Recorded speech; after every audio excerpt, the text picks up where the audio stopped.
il nous faut voter les...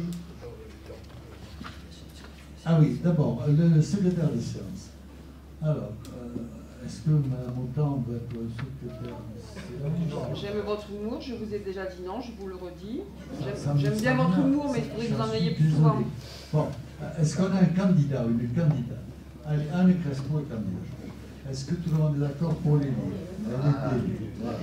Ensuite, il nous faut lire un président pour les séances où je ne suis pas là. Je te propose, si tu en es d'accord. Est-ce que vous êtes tous d'accord? Ils sont tous d'accord. Bon, alors après, il nous faut donner acte des deux derniers rapports de séance. Alors, est-ce que vous avez des réclamations sur les... On les a ici? Alors, il nous faut en voter deux parce qu'il y avait eu des réclamations sur le précédent. Réclamations qui, je pense, ont été corrigées. C'était des signalements, monsieur le Président. Alors, il nous faut approuver les PV des 24 et 29 janvier. Et celui du 18 mars 2020. Qui c'est qui n'est pas d'accord? Moi, je suis contre, mais je le dirai après. Qui s'abstient? Qui est pour? Ces deux rapports sont adoptés. Alors, ensuite, je pense qu'on va passer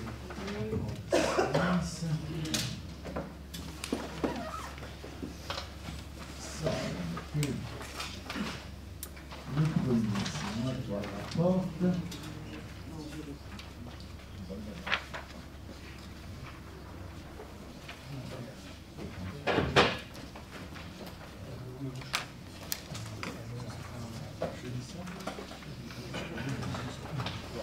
Alors, le premier rapport, c'est sur les enregistrements vidéo et la mise en ligne du Conseil des communautés avec une modification du règlement intérieur.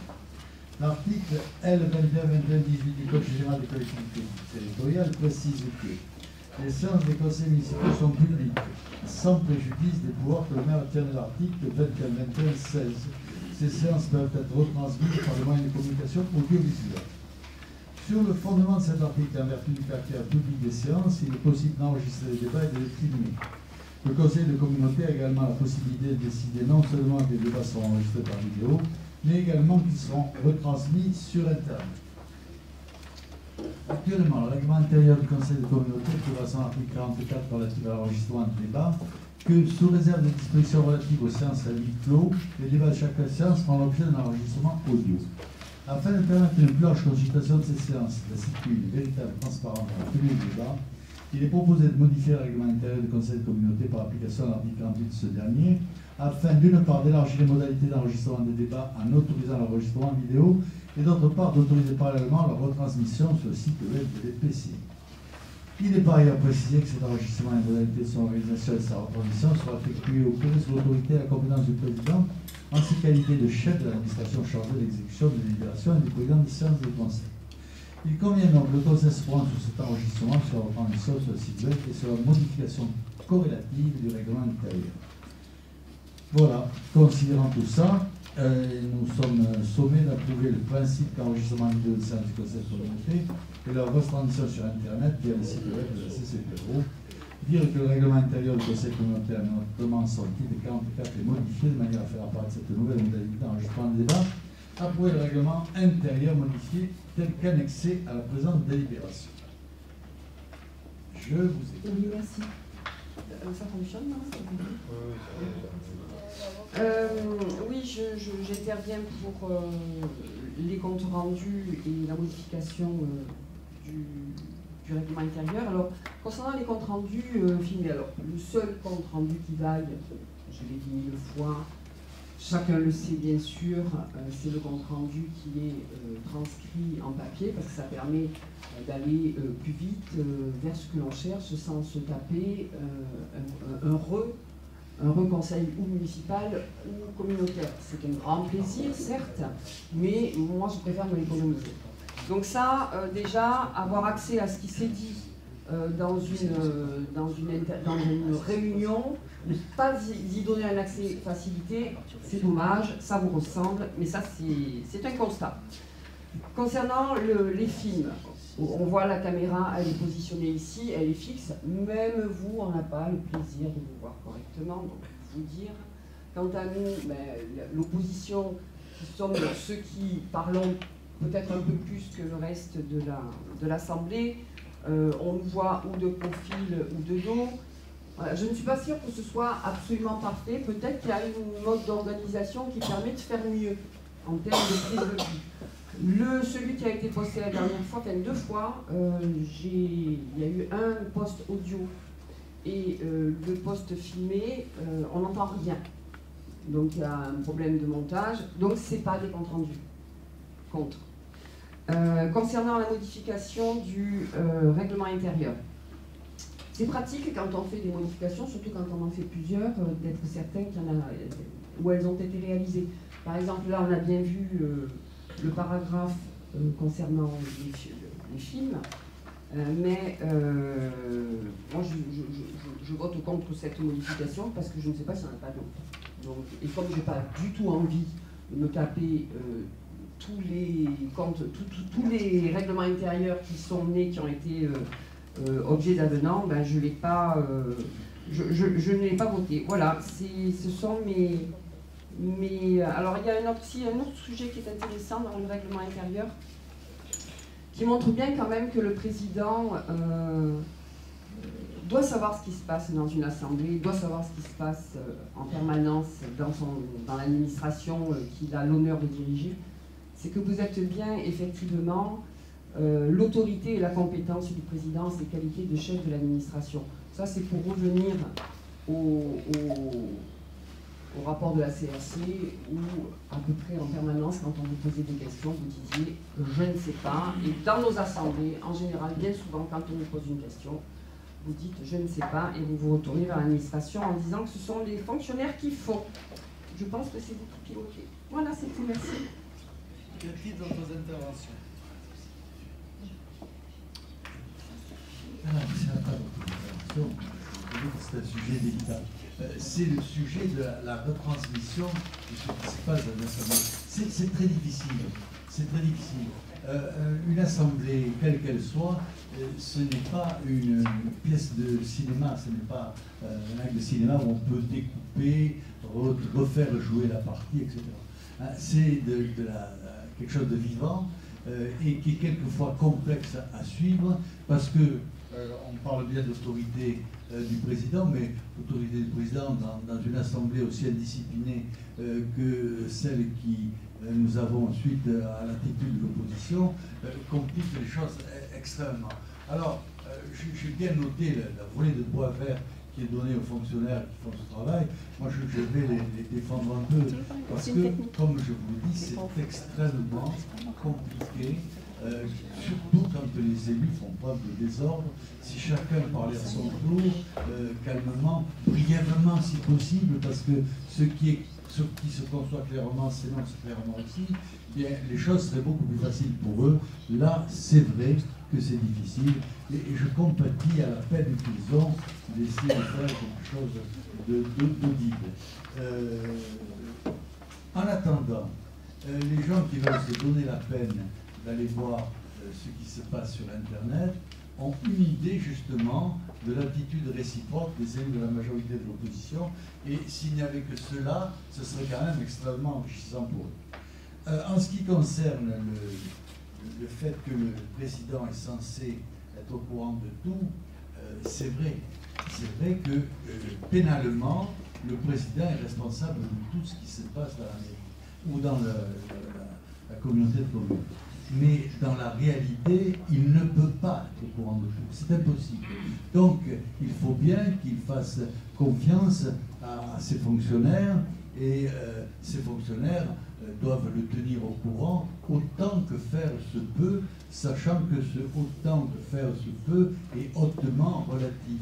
Alors, on peut le regretter, mais alors je vais vous faire une confidence, ne la répétez surtout pas. Je ne me prends pas pour le bon Dieu, et seul le bon Dieu est au courant de tout. On passe au vote. Qui est contre, qui s'abstient, qui est pour. Le dossier est adopté, je vous en remercie. Dossier suivant, je crois que c'est Alain. Oui. Oui, je sais pas, ça marche avec le micro. Ça marche, parfait. Bien, le point 2, le bilan annuel 2018 des acquisitions et cessions de terrain sur le territoire de la communauté de communes, ce point qui est récurrent, on le connaît nous en tant que maire, puisqu'on le fait aussi dans nos communes. Le rapporteur expose à l'Assemblée que les cessions et les acquisitions immobilières effectuées par la communauté de communes du Pays Réunis d'Orange imposent un bilan annuel. Celui-ci devra être annexé ensuite au compte administratif. Ces dispositions sont prévues par l'article 11 de la loi du 8 février 1995 et l'article L. 5211-37 du Code général des collectivités territoriales. Dans le cadre de l'exercice des compétences transférées, la communauté de communes du Pays Réunis d'Orange a procédé pour l'exercice 2018 à 4 acquisitions de terrain et aucune cession. Au titre de 2018, le bilan doit être approuvé par l'Assemblée. Le rapporteur propose à l'Assemblée d'approuver le bilan ci-dessous pour les acquisitions concernant la commune d'Orange, bâtiment d'archives. Faute de place au sein du nouveau siège à Orange, les archives de la CCPO sont restées sur le site de l'ancien siège à Bédarville. Afin de pouvoir stocker les archives dans un endroit proche de son siège actuel, la CCPO a décidé d'acquérir un bâtiment réhabilité appartenant à la ville d'Orange. Surface 150 m² au prix de 64 500 €. Toujours commune d'Orange, foncier pour la réalisation du PEM, pour des charges multimodales. La CCPO s'est engagée avec le soutien de la commune d'Orange, de la région PACA, du département, de l'Europe et de la SNCF dans l'aménagement de pôles d'échange multimodal sur le secteur de la gare ferroviaire d'Orange, actuellement difficile d'accès, présentant des risques de sécurité et dont la desserte en transport en commun est actuellement insuffisante. Pour déployer ce projet, la CCPO a dû acquérir 16 942 m² de terrain appartenant à la SNCF. Donc ces 16 942 m² représentent un coût de 765 450 € hors taxes. Sur la commune de Courthézon, la zone humide des Torres et Palus, lieu dit les Plantades, afin de procéder dans le cadre de la compétence GEMAPI à la restauration fonctionnelle de la zone humide dite du marais des Torres et Palus à Courthézon, la CCPO a procédé auprès de la SAFER à l'acquisition de 4 parcelles situées au sein du secteur prioritaire de cette zone humide. Les 7 436 m² représentent un coût de 11 743 €. Pour la commune de Châteauneuf-du-Pape, chemin du bois de la ville, lieu dit les Marines. Dans le cadre de ses compétences en matière de voirie, la CCPO a pour projet d'élargir le chemin dit du bois de la ville à Châteauneuf-du-Pape, afin de le sécuriser. Il s'agit notamment de créer une zone d'attente pour les véhicules sur certaines portions de ce chemin trop étroite pour permettre le croisement des véhicules. Pour cela, la CCPO a dû acquérir une bande de terre appartenant à la SAFER et courante sur 2 parcelles. La surface est de 226 m², le prix 9 950 € hors taxe. Ah oui,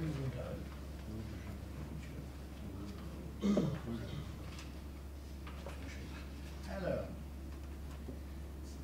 le conseil de communauté, vu l'article 11 de la loi 95-127 du 8 février 95 qui prévoit que les collectivités locales doivent délibérer tous les ans sur leur bilan des acquisitions et des cessions immobilières, vu l'article L. 5211-37 du Code général des collectivités territoriales, ayant entendu le rapporteur, prend acte du bilan annuel 2018, mentionné dans le rapport ci-dessus, des cessions et acquisitions de terrain. Dit que le présent bilan sera annexé au compte administratif. On passe. Si vous avez des questions. Une question. Par souci de transparence, j'aimerais connaître quels sont les notaires qui procèdent aux cessions et aux acquisitions, savoir si c'est toujours le même ou savoir si ce sont des notaires selon les villes. Alors, on prend les notaires des villes, c'est-à-dire qu'à Courthézon, on prend le notaire de Courthézon, à Caderousse, le notaire de Caderousse, et ainsi de suite. Après, des fois, il y avait des notaires avec qui on avait déjà engagé des procédures, donc on les termine. Voilà. Très bien. Merci. C'est une petite question de signaler, enfin, c'est pas une question, c'est une remarque, signaler que c'est bien d'avoir ces bilans. Je ne crois pas qu'on les ait eu les années précédentes, les bilans des achats, ou alors ils étaient joints directement au compte administratif ou ils se faisaient... Non, mais ça a toujours fait partie, je l'ai signalé dans une production, dans les communes, dans les intercours, on fait toujours un bilan de cession et d'acquisition. D'accord, j'avais pas la mémoire. L'année dernière, il n'y en a pas eu parce qu'il n'y a eu aucune cession et aucune acquisition. D'accord. C'est pour ça que l'année dernière, le compte administratif, de toute façon, reflète toutes les rentrées-sorties sur... J'ai pas eu le temps de vérifier. Merci. On passe au vote. Qui est contre, qui s'abstient, qui est pour. Le dossier est adopté, je vous en remercie. Dossier suivant, Louis Biscard. Non, le point 3, c'est toujours moi. Achat public, travaux de voirie et réseaux divers hydrauliques. La communauté de communes du Pays Réunis d'Orange est compétente en matière de création, d'aménagement et d'entretien de la voie d'intérêt communautaire, qui représente l'intégralité des domaines publics routiers de ses communes membres. Dans ce cadre, elle doit lancer une procédure de consultation pour les travaux de voirie réalisés sur le territoire intercommunal. Le précédent marché arrive à terme, il doit être relancé. Les prestations comprennent travaux préparatoires, terrassement, fourniture et mise en œuvre de graves d'enrobés de béton, la fourniture et pose de bordure et canalisation. Le marché par la pompe d'un accord cadre à bon de commande d'une durée de 3 ans. Les seuils sont les suivants. Minimum 700 000 € hors taxe, maximum 1,5 million. Le dossier de consultation d'entreprise a été rédigé par le service de la CCPRO. Afin de répondre au grand principe de la commande publique, une procédure adaptée est mise en place. La dépense est prévue au budget principal. Les critères de jugement sont les suivants. Pour le prix, 70%. Pour la valeur technique, 30%. Il convient de se prononcer. Après avoir écouté le rapport, il vous est demandé d'autoriser le lancement de la procédure de consultation en procédure adaptée pour des travaux de voirie et réseaux divers, aménagement hydraulique sur le territoire de la CCPRO. Autoriser le pouvoir adjudicateur à signer toutes les pièces relatives au présent marché après avis de la commission d'appel d'offres réunie en forme de MAPA. Dites que les crédits sont prévus au budget principal, imputation 82, 21, 51, 80, 822, 615, 131 et 90, 607. Y a-t-il des questions? Je profite de ce dossier, Monsieur le Président, pour solliciter à nouveau ma présence à la CAO. Je ne pense pas qu'il y ait eu confirmation de cette composition avec ma présence, comme je l'avais demandé il y a deux conseils communautaires. C'est preuve de juriste, que dit notre juriste? Ah, donc c'est pas. Il me semblait avoir entendu que j'étais accepté volontiers, mais c'est pas écrit. Les membres de la commission ont été élus et on ne revient pas là-dessus. Oui, mais j'ai fait réclamation, on m'a dit qu'on m'écrirait pour me dire et je l'ai bien reçu. Alors, il va faire recommander une lettre en recommandé. Ah, bah alors c'est que je ne suis pas allée chercher le recommandé. Récemment. Pas cette semaine, la semaine dernière, le courrier est parti. Où on vous expliquait pour la commission des travaux et pour la CAO. Donc la CAO, je ne peux pas y assister. D'accord, ok. Donc tout est transparent, je vous remercie. Je vous remercie pour la transparence. On passe au vote, qui est contre, qui s'abstient, qui est pour, le dossier est adopté. Je vous remercie. Louis Biscard. Oui, merci Président. Donc, cela concerne l'opération programmée pour l'amélioration de l'habitat communautaire, l'OPA-RU, avec les propriétés 2019-2024, multi-sites de la CCPRO. Cette opération est quand même importante, c'est l'approbation du projet de convention. Depuis la prise de compétence politique de l'habitat et cadre de vie par arrêté préfectoral, en date du 26 février 2008, les élus de la CCPRO se sont fortement engagés dans une politique intercommunale en faveur du logement. Adopté en janvier 2011, le premier programme local d'habitat traduisait les objectifs de la CPO à travers 10 fiches actions, mais aussi nos plans, modèle de 2013 à 2015, puis prolongé jusqu'en 2017.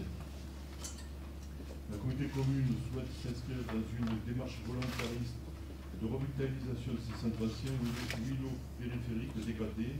Le traitement des copropriétés dégradées, c'est ainsi qu'une étude pré-opérationnelle un dispositif d'amélioration de l'habitat a été mené de 2018 à mars 2019.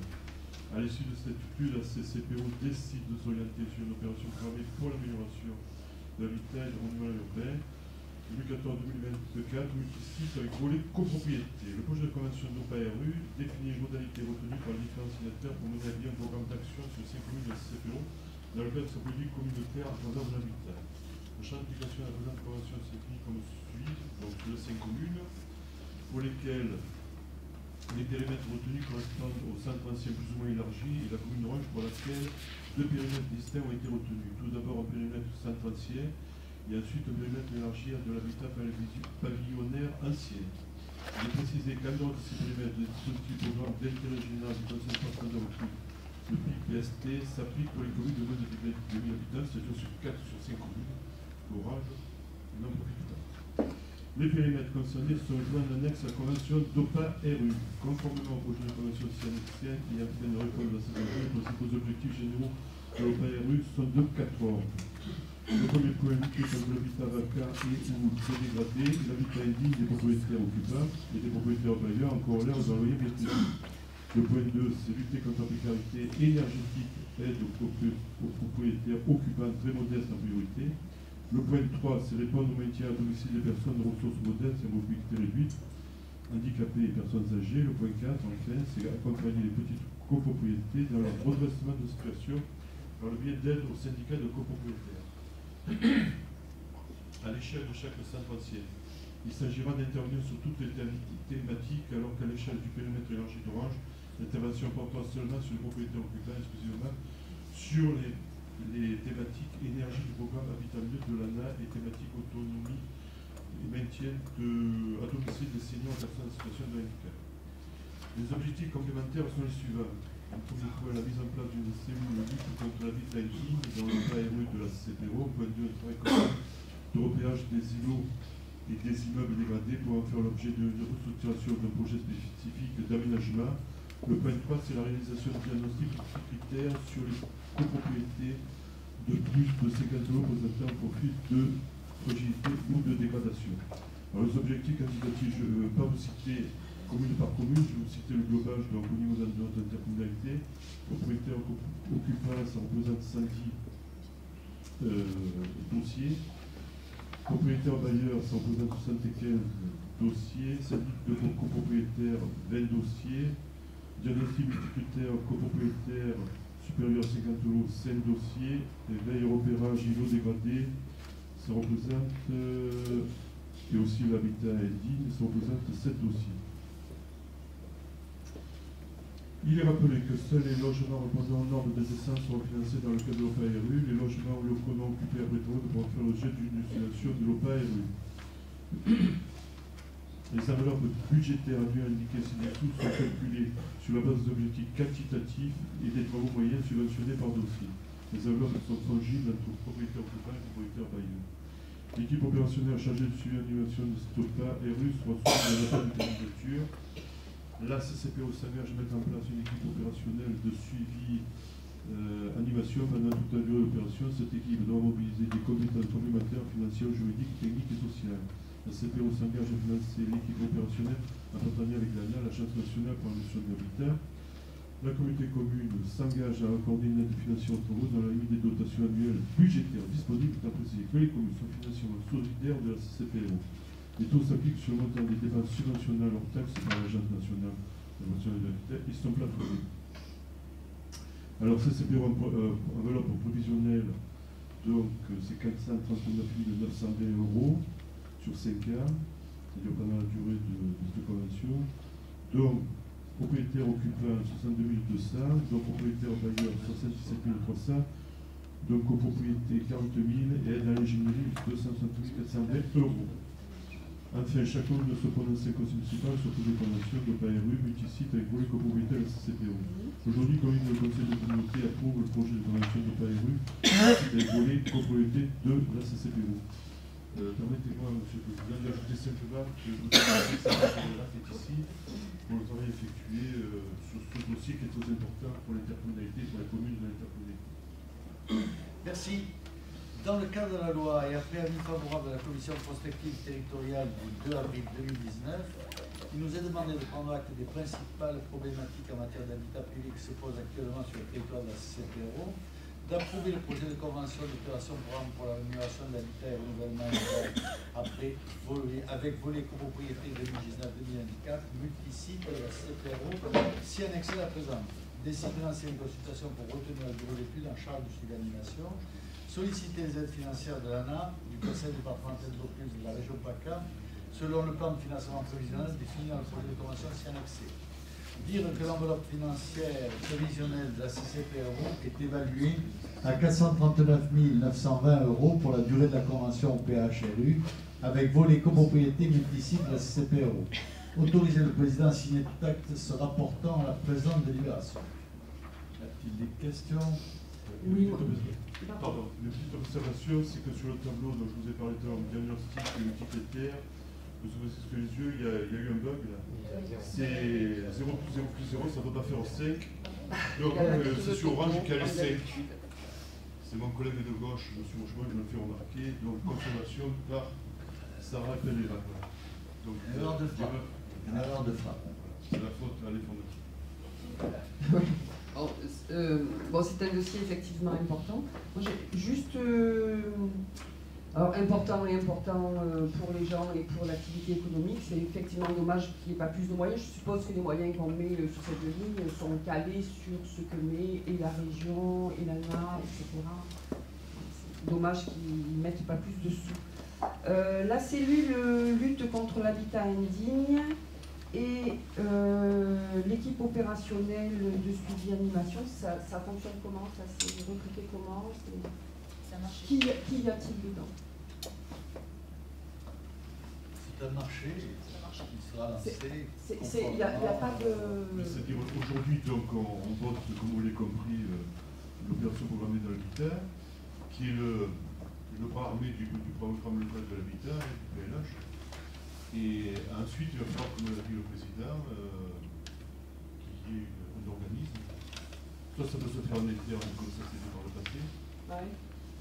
Mais là, il semblerait que ce soit plutôt un organisme qui soit sollicité pour faire vivre cette opération. Parce qu'il y a un travail énorme en fait en relation avec le service. Oui. En relation avec le service. J'imagine, oui. Ça a marché. Voilà, en relation avec le C'est service. un marché basse, quoi. Il n'y a pas eu Non, parce que... tout le monde autour de la table, tous les financeurs, par exemple. C'est après. Ah non, non, mais D'accord. si vous voulez, il va falloir après vendre entre guillemets, le produit hein, sur le terrain. Un propriétaire un propriétaire tout court, avant souvent qu'il soit convaincu de la démarche, ça demande Oui, d'accord, ok, bien sûr. Plusieurs entretiens, plusieurs rencontres, et donc il y a un travail important à faire. Donc ça c'est aux techniciens à faire cela, en relation avec les élus. C'est un travail de fond important.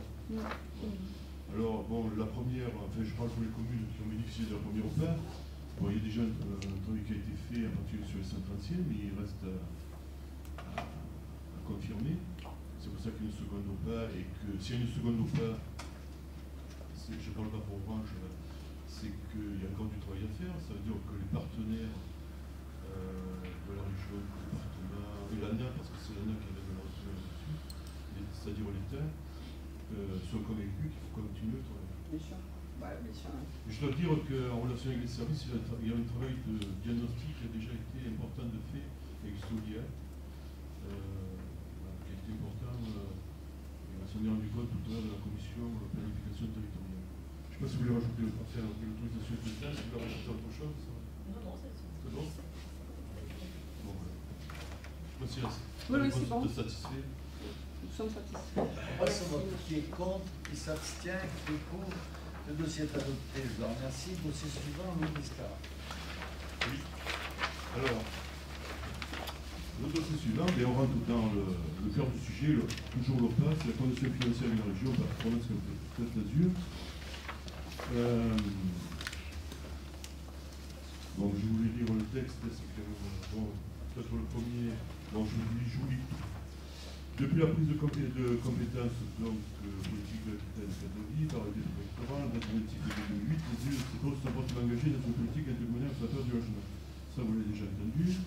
La communauté s'inscrit dans une démarche volontaire de revitalisation de ses centres anciens, moyens périphériques et dégradés, de traitement des copropriétés dégradées, ainsi qu'une étude opérationnelle et un dispositif d'amélioration du plan économique 2018 à mars 2019. À l'issue de cette étude, la CPO décide de s'orienter sur une opération pour l'amélioration de l'habitat et renouvellement urbain au PRU 2019-2024 nécessite un volet copropriété. Donc, c'est ce que nous venons de voter. Donc, la région est l'un des partenaires de cette opération et participe financièrement sur les modalités suivantes.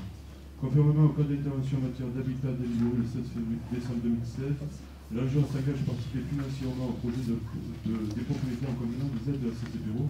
À ce titre, la CCPO s'engage à tout ajout aux opérations à réaliser la gestion et l'attribution de subventions pour la région, dans les conditions définies par la convention pluriannuelle d'objectifs de financement bipartite qui permettant de fixer les modalités juridiques et financières au versement par la CCPO de l'aide régionale relative aux propriétaires occupants et d'ailleurs les conditions de leur remboursement par la région. Les aides de la région permettant de favoriser l'amélioration et la création de logements conventionnels sociaux et de lutter plus efficacement contre la vacance et le logement vide dans le centre ancien. L'aide régionale portera sur les parties privatives des logements et les parties communes des immeubles. Donc sont éligibles aux aides régionales les propriétaires occupants très modestes, les propriétaires bailleurs sous réserve de conventionnement des moyens sociaux et très sociaux, les copropriétés dégradées et en difficulté pour lesquelles la région intervient en proportion du nombre de logements conventionnés et de propriétaires occupants très modestes. Donc le montant global prévisionnel consacré par la région Provence-Côte d'Azur pour l'OPA-RU avec au volet copropriété de la CPO est au maximum de 177 700 euros tel que défini dans l'article 5.3.2 du projet de convention. OPA-RU 2019-2024, la région sollicite la CPO pour que la conservance de l'aide régionale auprès des bénéficiaires. C'est ce qui s'est fait là, c'est le principe qui a été réalisé déjà lors de la première OPA, c'est-à-dire la CPO Flama. La convention ci-jointe a pour objet de déterminer les conventions dans lesquelles la CPO verse l'aide régionale bénéficiaire pour le compte de la région et les conditions dans lesquelles la région remboursera la CPO les avances effectuées. Donc, comme que le Conseil de communauté délibère pour autoriser le président à signer la convention financière avec la région Provence-Côte d'Azur dans le cadre de la mise en œuvre de l'OPA-RU et RU avec le volet copropriété. Alors, dans le cadre de la loi, après avis favorable de la Commission prospective et territoriale du 2 avril 2019, après avoir écouté le rapporteur, nous devons prendre acte des principales problématiques en matière d'habitat privé qui se posent actuellement sur le territoire de la CPO. Approuver le projet de convention de financement de la région CPO, dire que la CPO accepte de faire l'avance de l'aide régionale aux travaux auprès des bénéficiaires pour un montant prévisionnel évalué à 176 700 euros. Autoriser le président à signer la convention ainsi que tout autre document se rapportant à la présente délibération. Solliciter le remboursement par la région des aides versées par la CPO pour le compte de la région. Autoriser le président à prendre toute disposition pour assurer l'exécution de la présente. Il y a des questions? Pas de questions, on passe au vote. Qui est contre? Qui s'abstient? Qui est pour? Dossier est adopté de pharmacie. Dossier numéro 6, Salah Rochefort. Merci. Donc, eau et assainissement, renouvellement délégation de services publics de Taison. Les contrats de services publics de l'eau potable, l'assainissement des eaux usées ont été relégués par un contrat à la Farmage à la société Suez. Ces contrats conclus initialement pour des durées respectivement de 10 et 8 ans prennent fin simultanément au 26 mars 2020. L'échéance prochaine de ces contrats a conduit la CCPO à s'interroger sur l'organisation de son service public de l'eau potable et de l'assainissement des eaux usées. La CCPO a retenu le bureau d'études IRH Ingénieur Conseil pour l'accompagner dans cette démarche. Dans le cadre de la procédure réglementaire, il convient dans un premier temps que le Conseil communautaire se prononce sur le mode de gestion des services à compter du 27 mars 2020. Un rapport de principe a été établi et adressé à l'ensemble des conseillers communautaires de manière à présenter d'une part les enjeux du choix entre régie et délégation de services publics et détailler d'autre part les caractéristiques attendues du futur contrat.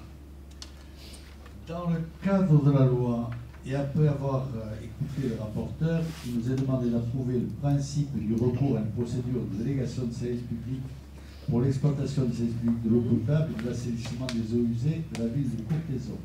Approuver le contenu des caractéristiques des prestations que doit assurer le délégataire telles qu'elles sont définies dans le rapport sur le choix du mode de gestion. Autoriser M. le Président à procéder à la publicité au recueil des offres et à la négociation de celle-ci conformément aux articles L 1411-1 et suivants du Code général des collectivités territoriales. Une question? Une observation sur le principe même de la délégation de services publics et ou du travail en régie. Donc l'étude comparative qui nous a été proposée est effectivement une étude particulièrement à charge contre le travail en régie. On sent bien que sur la colonne mise en régie, on a vraiment frappé fort, c'est-à-dire qu'il faut acheter tout le matériel, il faut mettre des gens en permanence pour assurer les permanences justement, les doublons, etc. Enfin, vraiment, on a chargé la mule, tout ce qu'il faut bien pour dire c'est la DSP, quel miracle. Sauf que, me semble-t-il, le dossier qui suit, et je m'inspire de quelque chose qui est assez inspirant, qui s'appelle le rapport de la Cour régionale des comptes, où on voit qu'on a une décrépitude. Alors je parle pour Orange, je ne parle pas des communes, des petites communes que je ne connais pas, mais en tous les cas, pour ce qui concerne Orange, où on voit que les DSP qui se suivent depuis... alors monsieur le maire nous disait en conseil municipal qu'avant qu'il n'arrive, C'était des sociétés, ces grosses sociétés type Veolia qui assuraient depuis 50 ans l'entretien eau, assainissement d'Orange. Et il se trouve que depuis qu'il est arrivé, ce sont les mêmes qui gèrent depuis 24 ans les mêmes réseaux eau et assainissement, et avec effectivement une grande réussite, puisque nous voyons que dans le rapport de la Cour régionale des comptes est pointé le désastre des réseaux, le sous-investissement, le travail qui n'a pas été réalisé et qui va nous coûter la bagatelle d'une trentaine de millions d'euros, alors qu'ils seraient répartis entre 5 et 30 ans suivant le réseau concerné. Donc je ne comprends pas cette attitude. Alors, peut-être qu'on n'aime pas assez ou les fonctionnaires ou les gens qui travaillent sur la fonction publique dans cette ville. Moi, il se trouve qu'effectivement, je leur fais confiance. Et quand je parle des fonctionnaires, c'est pas pour les critiquer, c'est plutôt critiquer ceux qui sont censés être à la manœuvre et qui se déresponsabilisent sur les fonctionnaires lorsqu'il y a quelque chose qui ne va pas. Donc voilà, et autre contradiction, mais ils comprennent ce pourra, peut-être qu'on va pouvoir nous l'expliquer. Lorsque nous étions vendredi en conseil municipal, c'est bien la proximité des deux conseils qui nous permet de faire la jonction. On nous a dit qu'on avait embauché à la CCPRO, je pense, ou à Orange, je crois que c'est à Orange, un service architecture pour structurer tout ce qui concerne le bâtiment, parce qu'il valait mieux les avoir en régie et dans les bureaux, que ça coûtait beaucoup moins cher que si on avait affaire à des intervenants extérieurs. Donc franchement, là, il y a besoin de se mettre un petit peu en cohérence. Alors, au passage, il y a des solutions intermédiaires qui existent entre le tout DSP et le tout régie. Il est bien sûr tout à fait possible d'avoir des marchés, dont des marchés à bonne commande, pour certains types d'interventions avec certains matériels qui permettent effectivement de ne pas plomber une solution qui est la solution de la mise en régie. Moi, je suis contre, vous l'aurez compris, mais j'ai quand même essayé d'argumenter sur le contre. Merci. Bon, j'interviens en tant que rapporteur, si Jacques veut intervenir sur le plan. Oui, on a le temps. Voilà, on a le temps. Donc, moi, donc, ce que je voulais surtout dire, c'est que on est passé par, je veux dire que c'était orienté, on est passé par un cabinet d'études. Le principe d'un cabinet d'études, je pense que vous en avez vous-même, c'est d'être l'objectivité. Je me tourne vers Thomas Peck, qui est notre responsable qui s'est investi avec toute sa compétence dans ce domaine-là. Moi, c'est un dossier que je connais assez, ou que je raconte en tant que maire, puisque depuis des années, même dans ma collectivité, on m'a toujours soulevé la question pourquoi pas faire de la régie dans l'eau et l'assainissement. Et là, c'était flagrant que dans les petites communes, c'était pas du tout rentable. Et là, on a dit, mais tiens, pourquoi pas l'étudier dans une envergure plus grande. Bon, on a une étude qui est faite, qui correspond à des comparaisons, qui aboutit à un résultat. Donc, moi, je tiens à dire que je salue l'intégrité, je vais insister là-dessus, du bureau d'études qui nous a donné cette étude. Et qu'il n'y a pas de parti pris chez nous à dire c'est forcément de la régie ou c'est anti-régie ou c'est forcément de la délégation de service. Voilà, maintenant si tu veux intervenir sur le plan Joa. Alors, il faut reconnaître que le conseil communautaire fait toujours référence au conseil municipal, alors que normalement ça devrait être deux structures séparées, mais enfin on est en démocratie et il faut bien laisser l'opposition raconter n'importe quoi. Alors, d'abord pour aller aux propos diffamatoires qui sont habituels dans l'opposition. Nous n'avons pas gardé le même prestataire de services pour l'eau et l'assainissement. On est passé de la SAD qui était là depuis 50 ans et qui était surtout là sans contrôle. Parce que ce n'est pas simplement le délégataire, il y a aussi le contrôle de la délégation. Là, il n'y a aucun contrôle délégataire depuis 50 ans. Il est évident que les dérives étaient énormes, ce qui est logique d'ailleurs. Nous avons cassé le contrat quand on a pu, et c'est la SOR qui l'avait dit. Alors, on a contrôlé la SOR. Quand le temps de gestion de la SOR est arrivé en bout, on a relancé l'appel d'offres, qui n'est pas si vieux, je crois, d'avoir 5 ou 6 ans. On n'a pas Xavier qui suit ça n'est pas là, donc c'est 14 ans. Et c'est la SDI qui a gagné. Donc dire des mensonges comme ça, qui sont des propos différents, on les laisse à la mesure de celle qui l'a prononcée, qui a une habitude de ce procédé, mais c'est particulièrement méprisable. Hein, c'est particulièrement intéressant, mais j'ai beaucoup de mépris pour les gens qui pratiquent cette technique. Donc, en ce qui concerne la privatisation ou municipalisation, je l'ai dit plusieurs fois, donc je peux continuer à le dire volontiers, je crois qu'il n'y a pas de système parfait. Il y a des systèmes plus ou moins bien adaptés et qui sont d'autant plus fonctionnels qu'ils sont bien contrôlés. Et ce n'est pas toujours facile de bien contrôler la privatisation parce que, en fin de compte, il y a une délégation de confiance quand on privatise et c'est contradictoire avec le principe de méfiance et tout doit être aussi la règle dans cette conjoncture-là. Ce qui est normalement reconnu, hein, c'est que la privatisation convient mieux pour les structures qui ont une petite étendue et que la régie convient mieux pour les très gros systèmes. Encore faut-il, il y a de bonnes régies et de mauvaises régies. Hein, il y a de bonnes régies et de mauvaises régies, et donc il n'y a pas de recette miracle. Chaque dossier est à examiner en particulier. C'est pour ça, je pense que nous avons cité un cabinet d'études qui est peut-être plus enfin, qui a mieux adapté pour analyser cela, mais moi je suis toujours favorable que ce soit le service qui analyse, mais ce n'est pas toujours faisable, et souvent les services nous disent non, ça dépasse nos compétences, il faut passer par un système privé, et donc dans ce cas-là, quelquefois on force un peu la main, d'autres fois on accepte leur volonté. Donc, ceci étant dit, on passe au vote. Qui est contre? Qui s'abstient? Qui est pour? Le dossier est adopté, je vous en remercie. Dossier numéro 7. Alors, nous travaillons sur la réduction des eaux claires parasites permanentes, avenue de l'Argent-Sol à Orange, et nous faisons une demande de subvention pour l'agence de l'eau. Le schéma directeur d'assainissement a priorisé les travaux effectués en matière d'entrée d'eau claire parasite en entrée de station d'épuration. Ainsi, 20% d'entrées en eau claire parasite se produisent sur ce tronçon. Il y a une perte de 1550 m3 jour avec les conséquences non néfastes qui en découlent, comme l'usure du réseau, le manque de rejet en milieu naturel ou encore l'encombrement des réseaux. Ces travaux de 1,2 million d'euros sont subventionnables à 50% par l'agence de l'eau, pour laquelle nous demandons aujourd'hui cette subvention. Il est donc demandé, dans le cadre de la loi, d'approuver la réalisation de ces travaux, solliciter le soutien financier de l'agence de l'eau pour les opérations de réduction des eaux claires parasites pour une participation de 50%, et demander à l'agence de surseoir au principe de non-commencement d'exécution des travaux avant notification de la décision d'aide.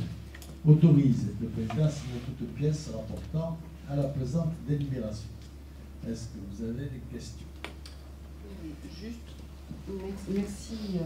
Une petite observation également, puisque ce dossier est lié quand même au précédent. Je vous remercie simplement de m'avoir rappelé qu'effectivement, une délégation, une DSP, elle fonctionne quand elle est bien pilotée.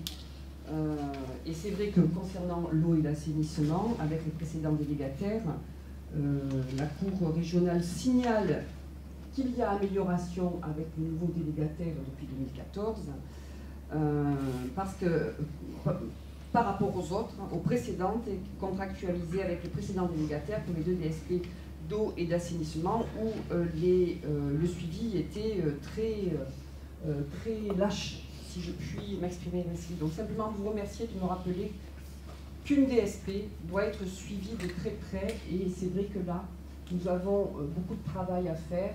Ça ne concerne pas la CCPRO aujourd'hui, j'espère que ça ne concernera jamais la CCPRO.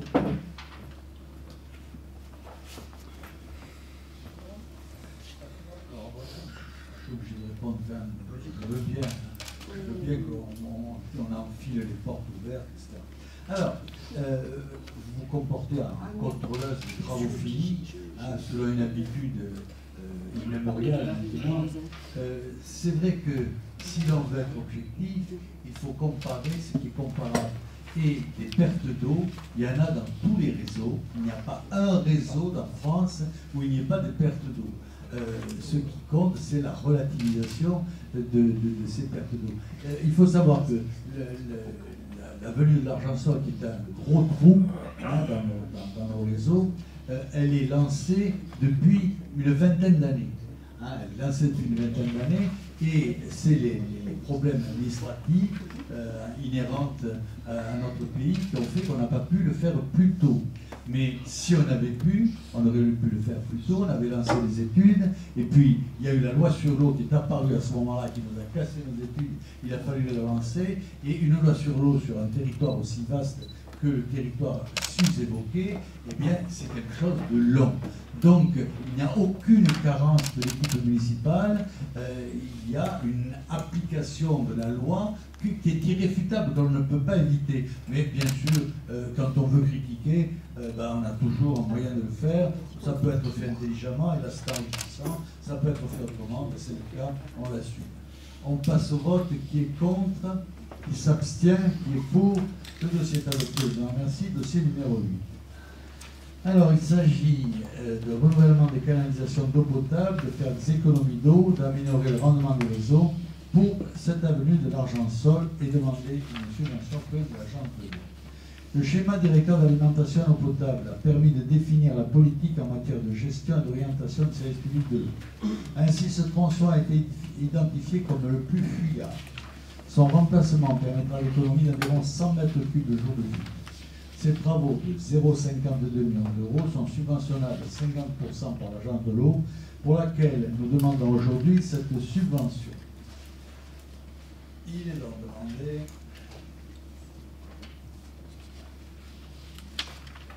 d'approuver la réalisation de ces travaux, de solliciter le soutien financier de l'agence de l'eau pour les opérations de la préservation et de la restauration de la ressource et des économies d'eau et de la gestion quantitative pour une participation de 50%.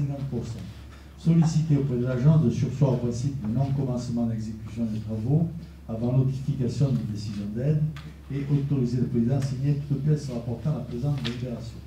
Y a-t-il des... Allez. Oui, parce que j'aime bien échanger avec vous sur ce qui se passe sur notre commune, qu'on aime tous très beaucoup. Juste rappeler que la campagne de 2013-2014, on avait signalé effectivement le travail qui n'était pas réalisé sur les réseaux d'une manière générale, l'assainissement et l'eau potable. On avait même traduit en nombre de piscines olympiques les pertes et les infiltrations d'eau claire qu'il y avait dans le réseau et qui faisaient que la station fonctionnait très mal. Alors, c'est pas en tant qu'inspecteur de travaux finis, hein, c'est juste en tant que citoyenne qui constate, et élue, qui constate qu'on a des sommes faramineuses financières qui sont bloquées sur les comptes eau et assainissement de la commune et qui devient maintenant ceux de la communauté, mais que les travaux ne sont pas des travaux qui sont urgents. Il y a eu des délégataires qui, tous les ans, lorsqu'ils vous rendaient leur rapport de délégation annuel, joignaient à leur dossier les demandes d'intervention sur des tronçons de réseau qui étaient en danger. Et vous ne répondiez jamais. Tous les ans, on retrouvait le même courrier. Alors, s'il vous plaît, alors c'est vrai que vous, votre logomachie, c'est de dire c'est de la faute des autres. Là, vous allez pouvoir dire à nouveau c'est de la faute des autres.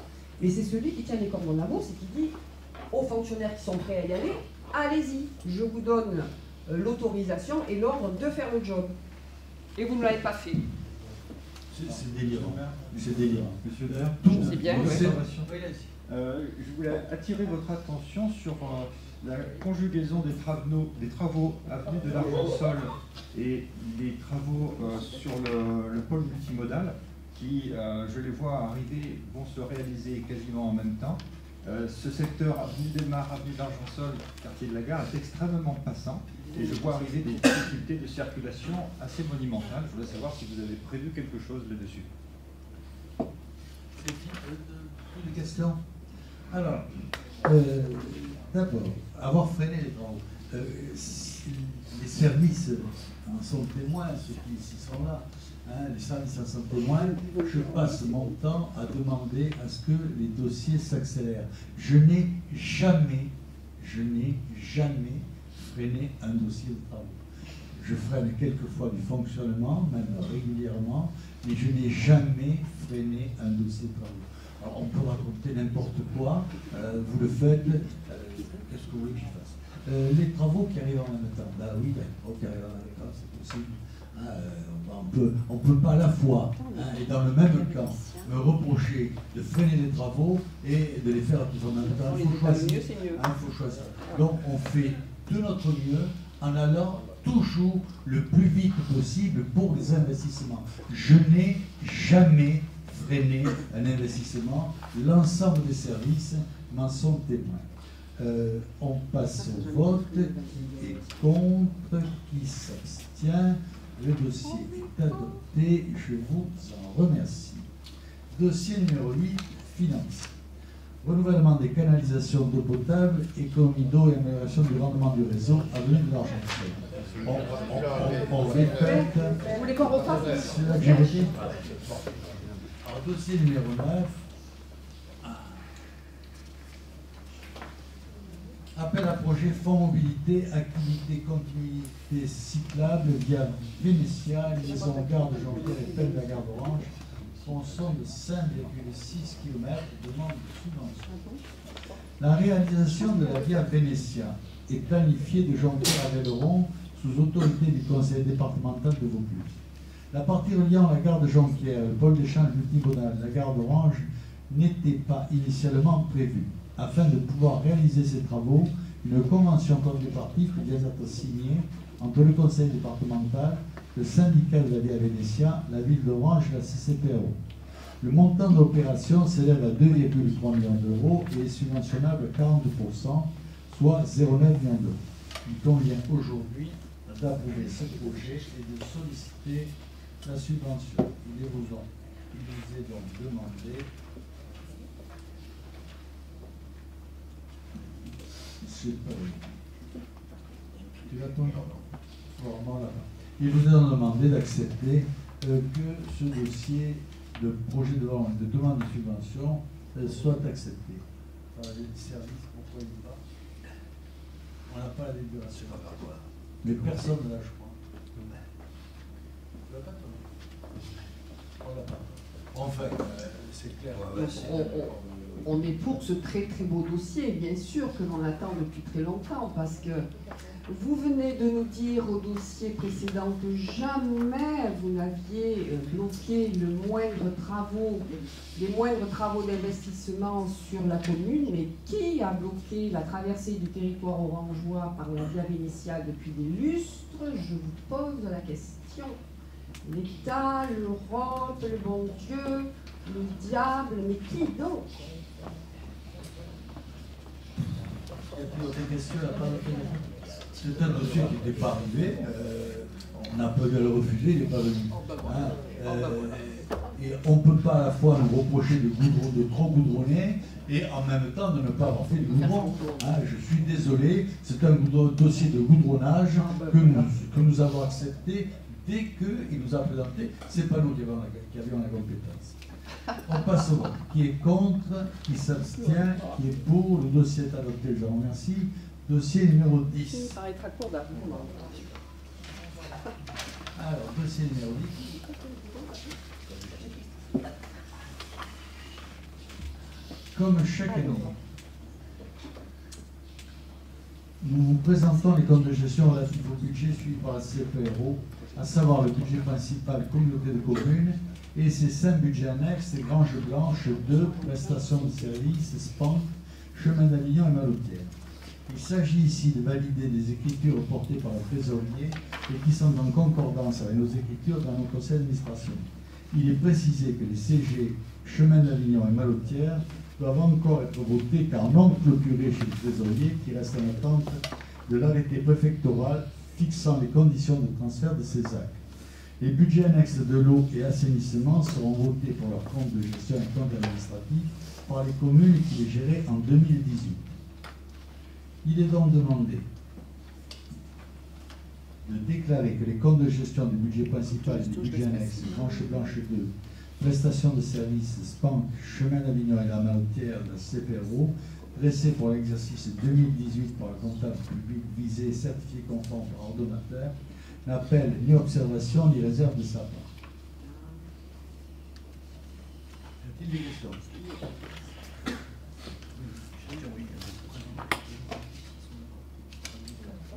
Est-ce que vous êtes d'accord pour qu'on parle de tous les comptes d'administration qui sont à l'ordre du jour?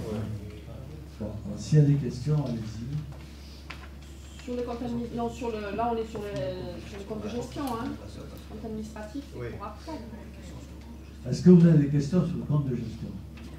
Non. Bon, alors maintenant on passe au compte administratif. Et c'est toi, on vote le compte de gestion. Qui est contre, qui s'abstient, qui est pour, je te remercie. Je te passe la parole, mais je vais le chercher. Merci. Ah oui, je préférerais, voilà, c'est ça. Merci. Bien, donc les points compte administratif, 4 dossiers. Donc, pendant les comptes de gestion, ils reflètent les écritures passées dans la comptabilité de l'ordonnateur et sont bien évidemment en concordance avec la gestion du compte public. Les résultats démontrent qu'une situation maintenue est comparable aux résultats 2017 pour le budget principal.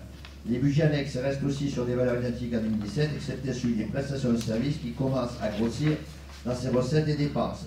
Au niveau du budget principal, excédent de 3,9 millions en fonctionnement et un excédent de 0,5 millions en investissement.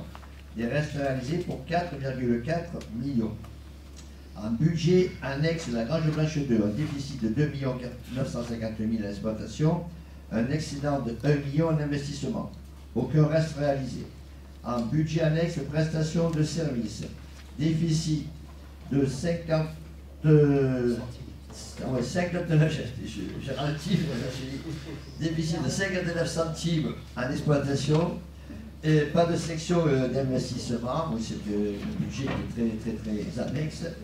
Et en budget annexe SPAC, un excédent de 4 320 € en fonctionnement, pas de section d'investissement, et reste à réaliser 0. Donc voilà, je vous dis donc maintenant la délibération.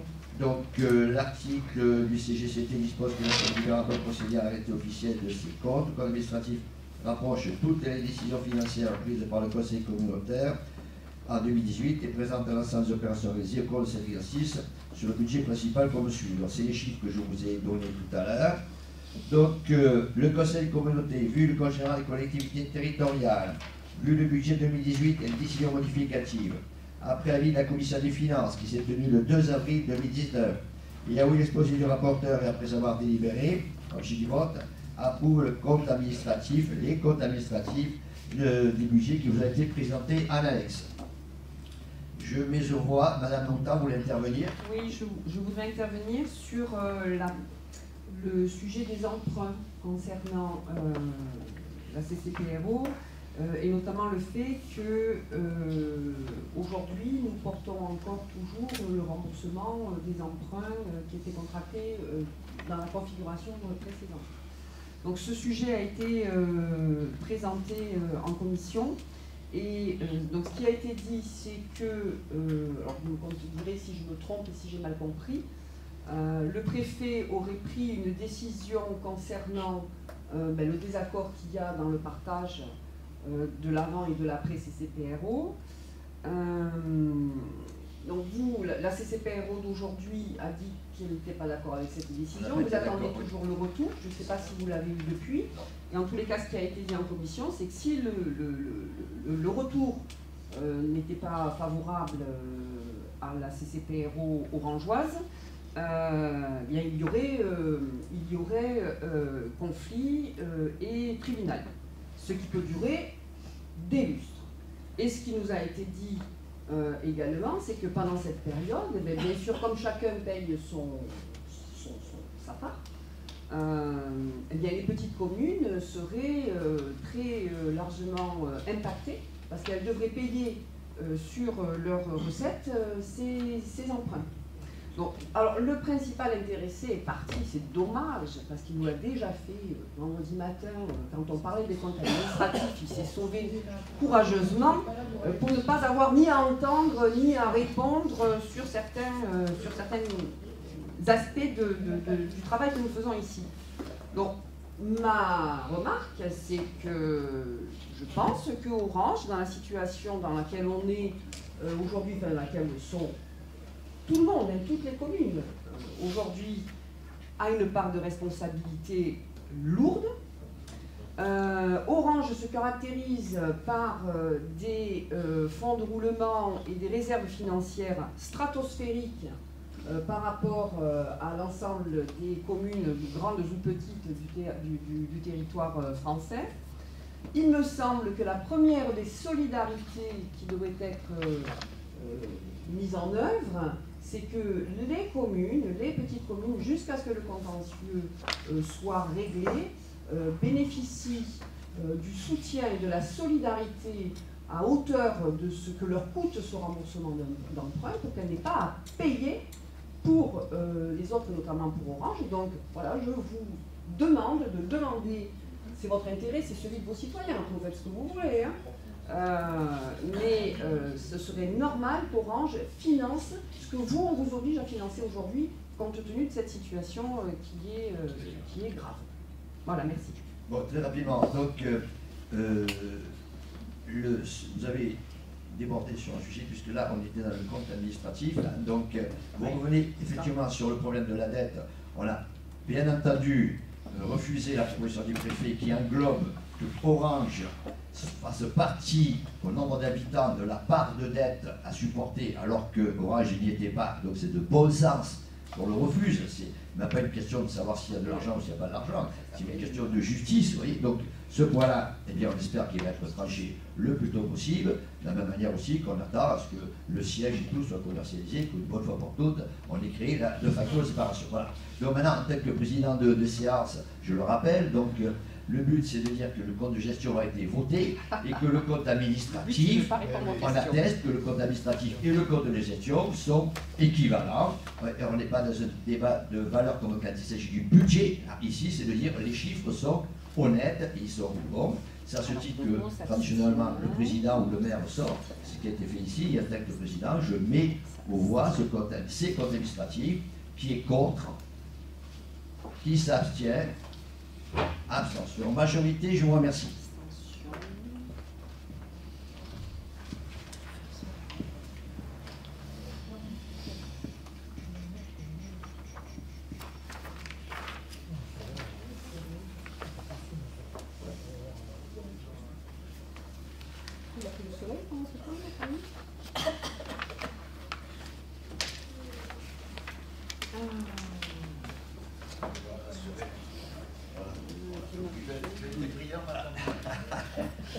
On va passer aux affectations de résultats. Ça sert à rien, tu as une note de synthèse, tout ça c'est exposé quand même. Alors, nous avons 8 dossiers. Nous avons 8 dossiers que nous allons essayer de voir. Alors, c'est les reprises des résultats sur l'eau et l'assainissement. Les communes de Caderousse, Courthézon, Jonquière-Orange ont ou vont voter leur dernier compte administratif avant clôture et transfert à la CPRO. J'en profite pour rappeler que si les communes ont transféré leur budget et leurs services au assainissement à l'intercommunalité, c'était sur la demande de l'État qui nous promettait une DGF augmentée si nous le faisions. Et quasiment le lendemain du jour où nous avons voté dans nos communes cette délégation à l'intercommunalité, eh bien, l'augmentation de la DGF a été supprimée. On est fort mari et il faut que nous fassions un recours gracieux quand même. Hein, je me tourne vers le directeur des services pour que on fasse un recours gracieux parce que c'est quand même extrêmement quand même. 500 000 €. Ça représentait 500 000 €.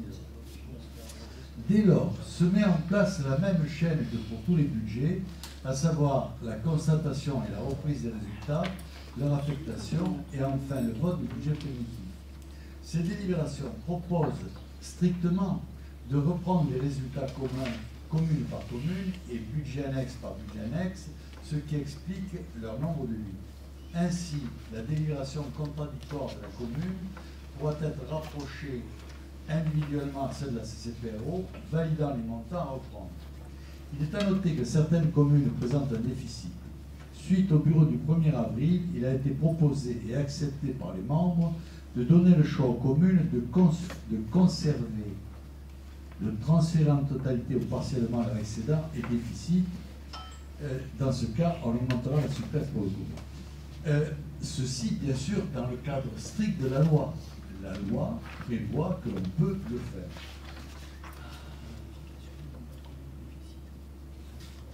Alors, après vérification, il n'y a pas de déficit dans aucune commune.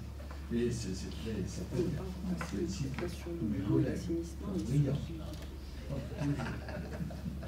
Alors, Caderousse transfère à la totalité des excédents de la CPRO, soit un résultat d'exploitation cumulé haut de 7 170,52 €, un résultat d'investissement cumulé haut de 200 684,95 € et un reste à réaliser haut de 0. Résultat d'exploitation cumulé assainissement 7 170,53 €. Résultat d'investissement cumulé assainissement 200 684,94 €. Reste à réaliser recette assainissement 1 500 €. Pour Courthézon, transfert de la totalité des excédents vers la CPRO, soit résultat d'exploitation cumulé au 205 346,44 €, résultat d'investissement cumulé au 102 987,40 €, reste à réaliser au 101 467,50 €. Résultat d'exploitation cumulé assainissement 169 094,62 €. Résultat d'investissement cumulé assainissement 73 883,26 €. Reste à réaliser recette assainissement 67 930 €. Pour Jean-Pierre, transfert de la totalité des excédents de la CPRO, soit résultat d'exploitation cumulé au 96 363,26 €. Résultat d'investissement cumulé au 122 787,50 €. Reste à réaliser au 0.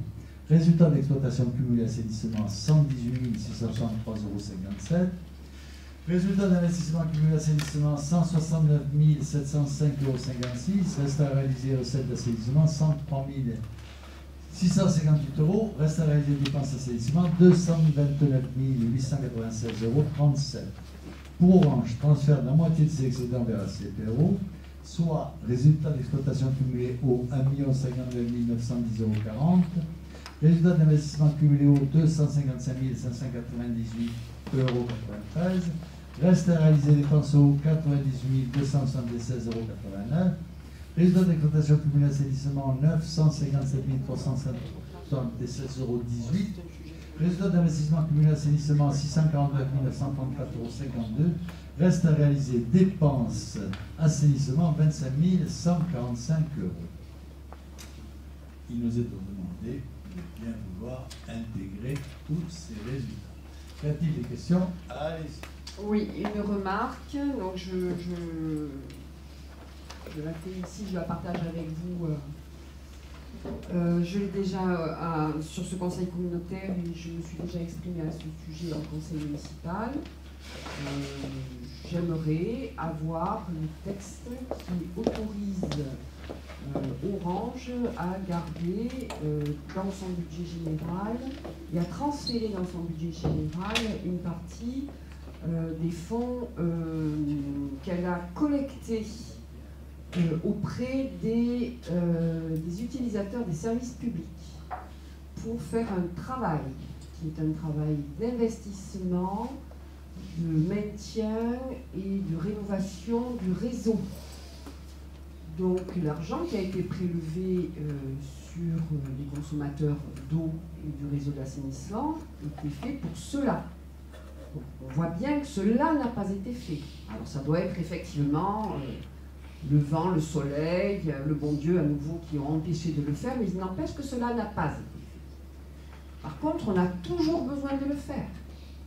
Je rappelle, 31 millions d'euros qui doivent être investis pour relever le défi de réseaux qui sont dans un état lamentable à Orange. Donc cet argent doit revenir intégralement à la CCPRO pour faire ce job. Parce que peut-être qu'elle va pouvoir le faire. Peut-être qu'elle va y mettre les moyens humains pour pouvoir faire le travail.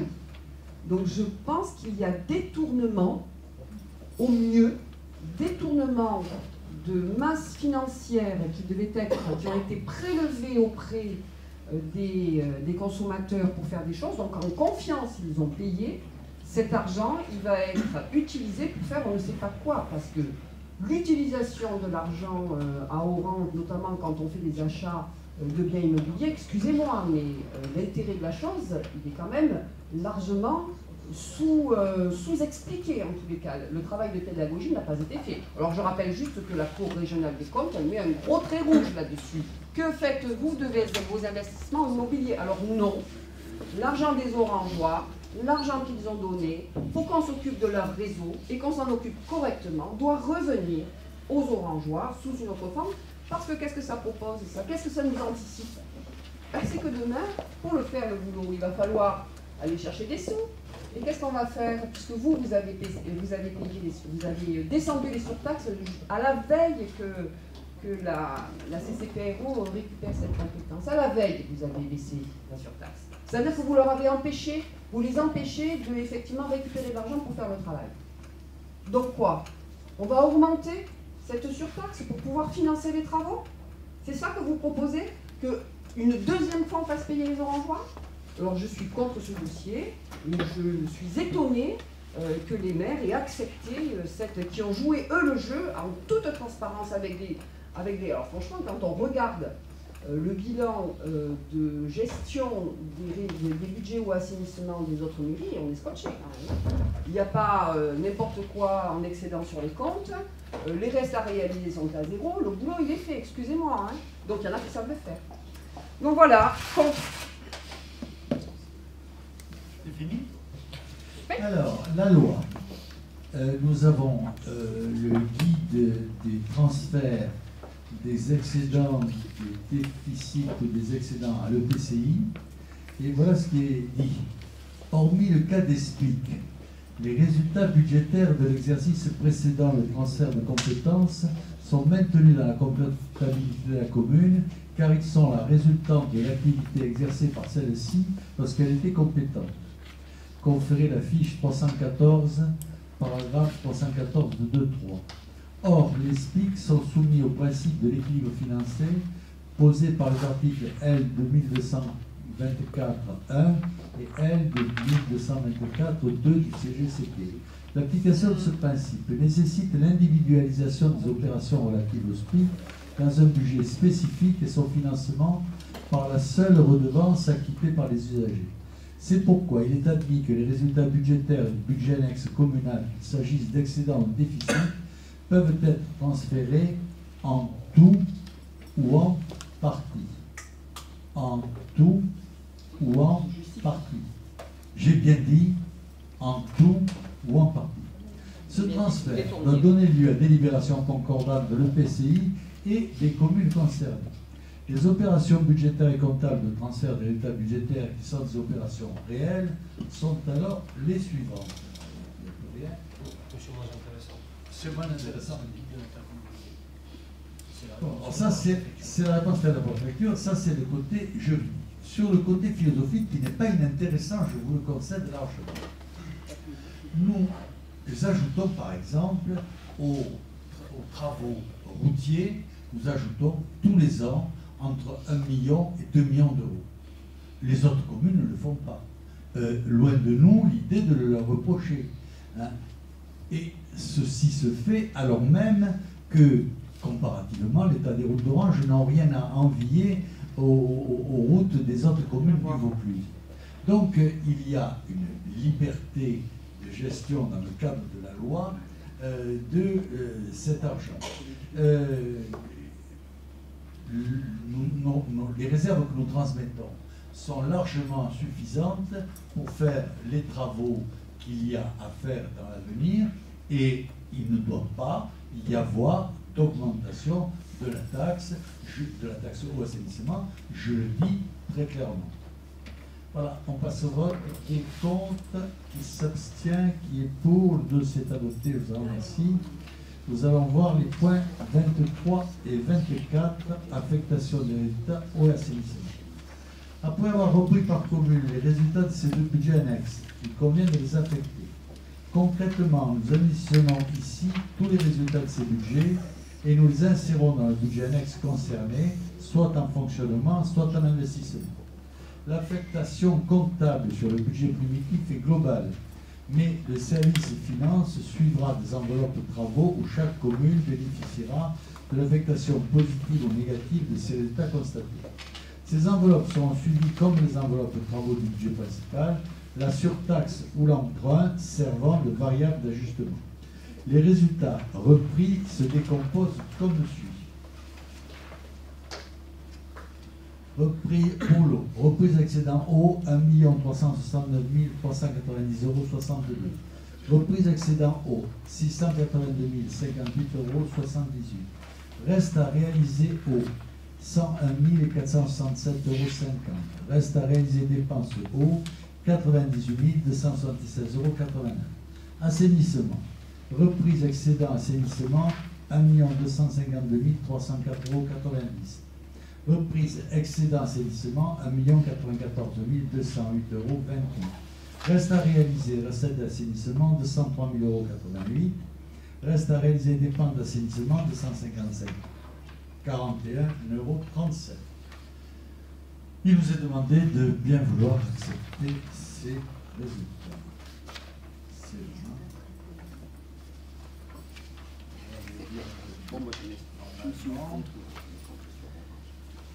Il nous est demandé d'approuver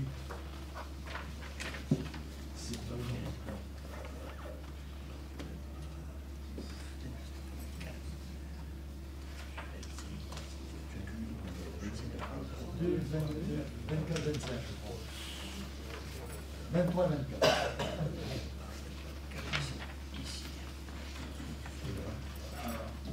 Il nous est demandé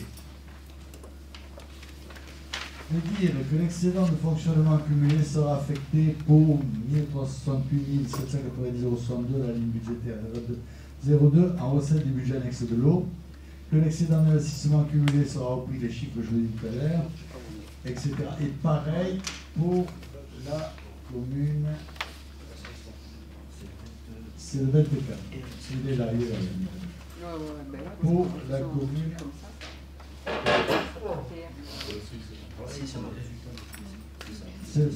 Oui, là c'est des prolos. Bon, on passe, on vote. Qui est contre, qui s'abstient. Le dossier est adopté, je vous en remercie. Nous allons voir les dossiers de 25 à 30. Donc,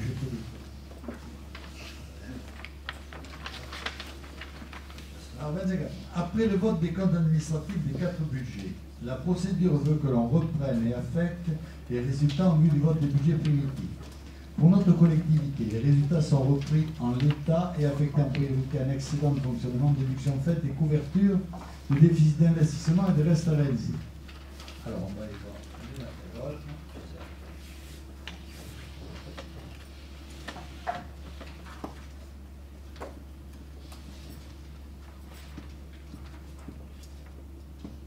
Alors, vu le code des collectivités territoriales, considérant les résultats prévisionnels de l'exercice 2018, après avis de la Commission des finances, après avoir audité le rapporteur, il nous est demandé d'approuver l'affectation de 816 778,77 € en recettes d'investissement au compte R 1068 du budget 2019. Approuver le stock du résultat de fonctionnement accumulé soit repris pour 5 667 443,12 € au R002 en recette de fonctionnement. Dire que l'excédent d'investissement accumulé sera repris à l'ouverture 2019 à hauteur de 3 607 156,86 € au compte R0. Qui est contre, qui s'abstient, qui est pour, de cet adopté, je vous remercie. Alors, on est pas tous ensemble?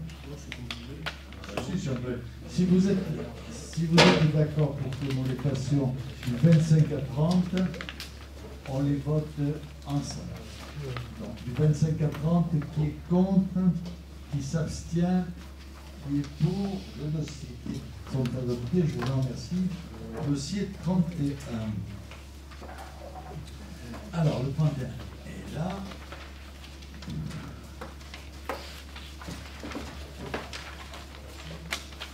Alors, dossier 31. c'est le vote des taux d'imposition. C'est un vote traditionnel et annuel. Nous maintenons les taux de la taxe d'habitation à 8,28%, de la taxe sur le foncier non bâti à 4,10% et de la CFE à 35,12%. Le produit attendu est de 13 330 752 €. Est-ce que vous avez des questions? Pas de questions.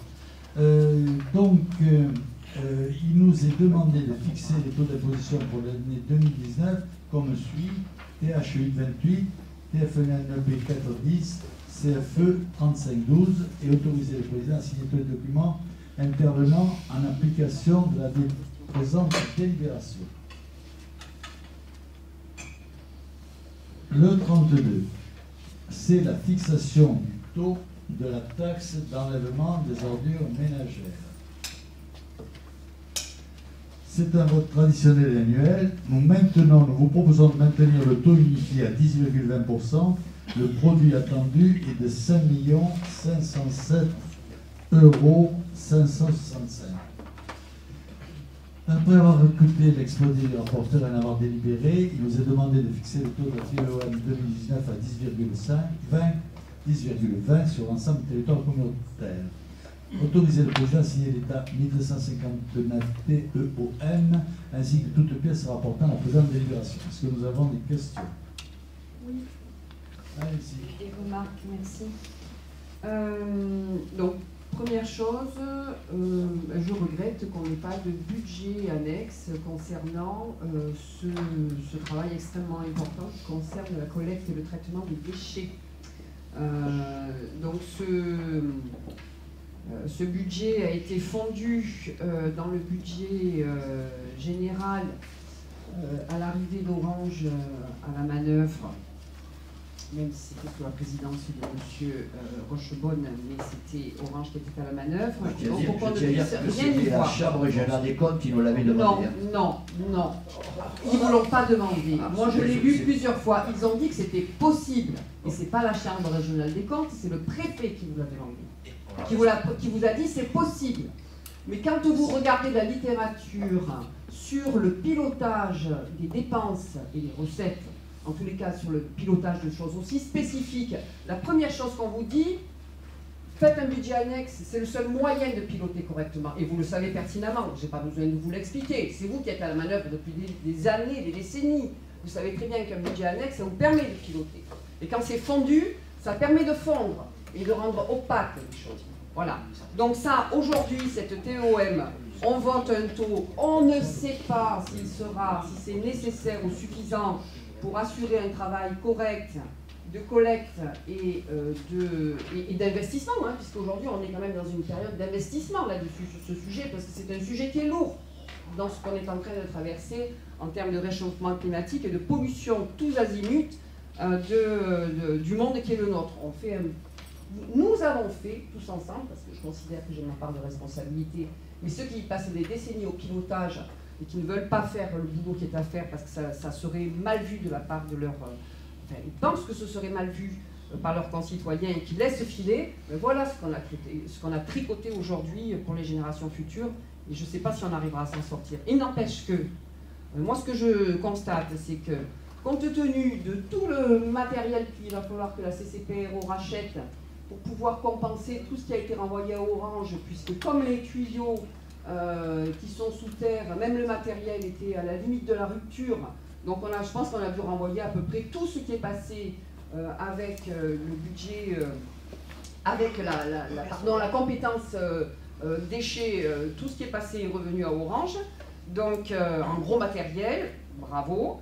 Donc voilà, moi, c'est mon regret, donc bien sûr, je m'abstiens ou je vote contre, je ne sais pas encore, je verrai dans la seconde qui arrive sur ce dossier, mais c'est surtout pour vous dire que malheureusement, on n'a pas ce budget. Alors, un autre problème, il y a eu des modifications de services récemment sur les collectes. Les gens n'ont pas été informés correctement de cette modification. C'est dommage parce qu'on voit créer un peu, alors ça a dû se résorber, hein, je pense depuis, parce que c'est rentré dans les textes, mais ça traîne un petit peu de partout. je suis quand même étonnée, alors sur le territoire orangeois en particulier, parce que j'ai eu des échos là-dessus. Alors, toutes les affichages numériques d'Orange, les sucettes, les tracts, quand le maire d'Orange est attaqué, le président de la CCPRO est attaqué par la Cour régionale des comptes, ça tracte sur le marché, ça met dans les boîtes aux lettres, ça affiche sur tous les panneaux d'Orange. Par contre, quand il y a une modification de service où on doit informer au plus près le citoyen orange, il n'y a rien. Il n'y a rien. Voilà, donc les gens ne sont pas informés.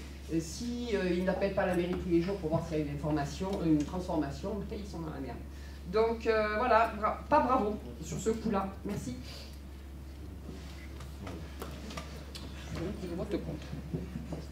Je résiste pas. Oh, bah, ça vous fait rire, mais ça va pas fait rire les gens. Hein, ça, est-ce que le vice-président peut me donner la parole? Bon, alors, il me semble qu'on a déjà entendu ces bilonneuses. Alors, d'abord, le budget annexe. Je me tourne vers notre trésorier. Que dit la loi? Est-ce que nous sommes obligés de faire un budget annexe?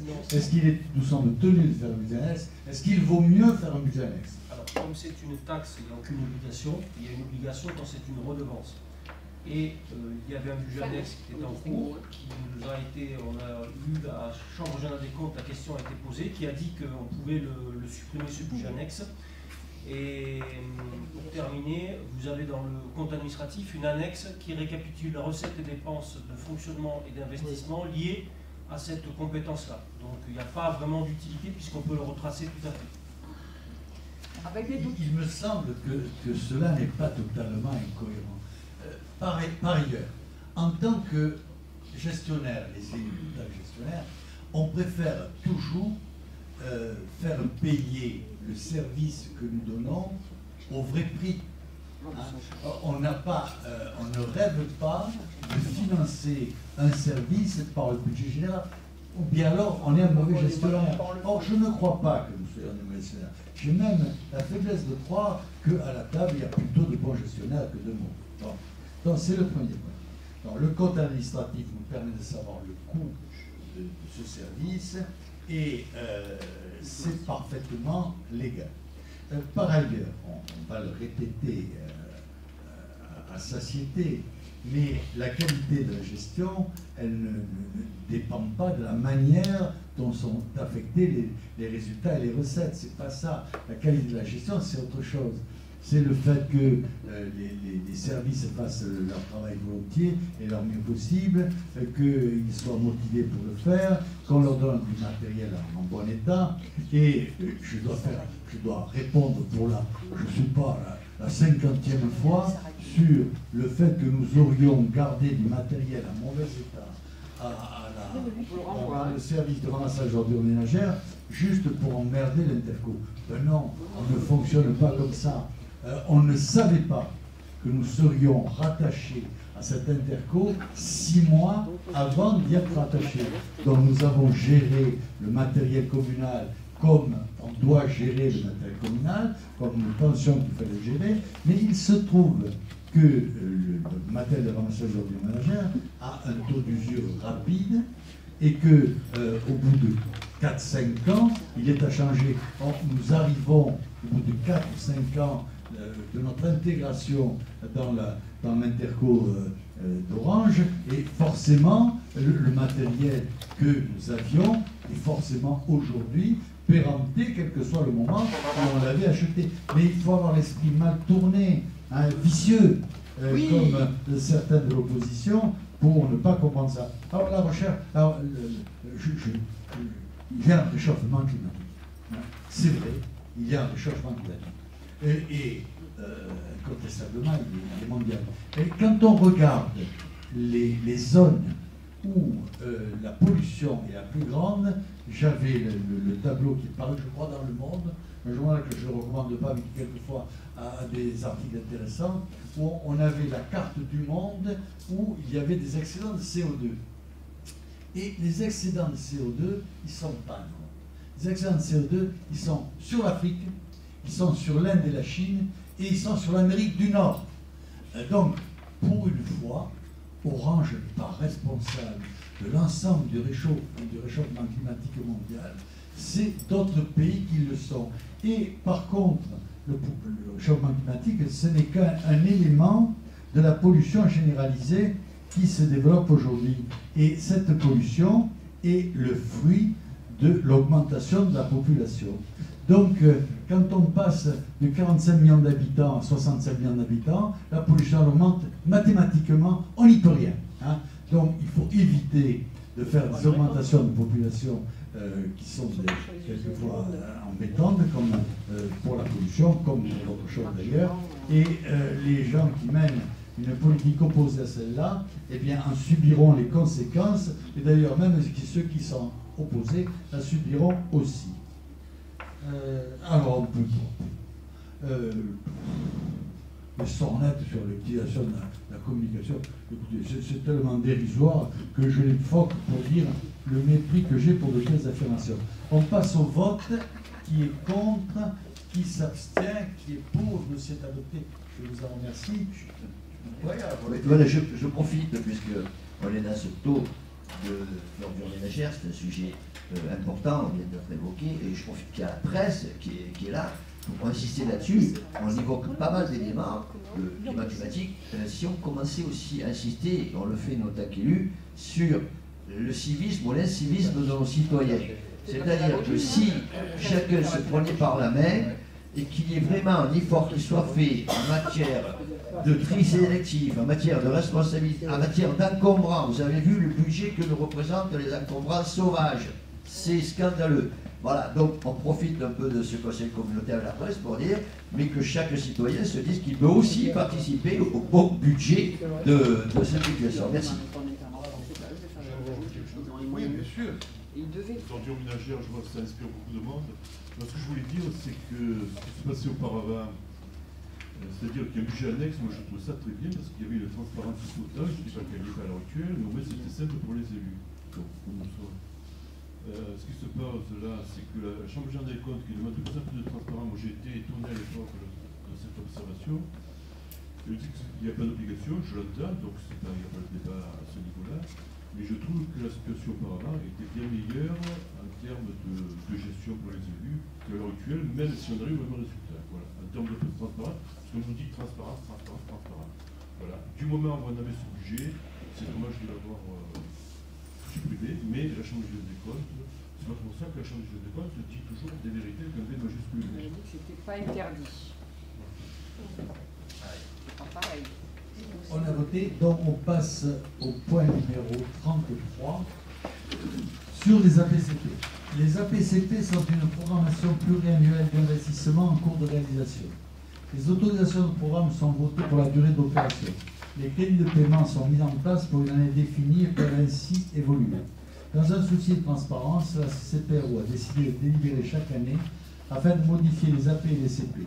Nous complétons cette délibération par la clôture de l'APCP Zafir, qui est terminée, et par l'ouverture de 2 nouvelles APCP, création d'un parking à Châteauneuf-du-Pape et réaménagement de la rue de l'Argençol à Oran. Il est donc demandé d'actualiser les APCP conformément au tableau ci-après annexé, clôturer l'APCP du rond-point Saphir à Orange, créer les 2 APCP suivantes, AP 2019-2020, création d'un parking à Châteauneuf-du-Pape, AP 2018-2021, requalification du boulevard de l'Argençol à Orange.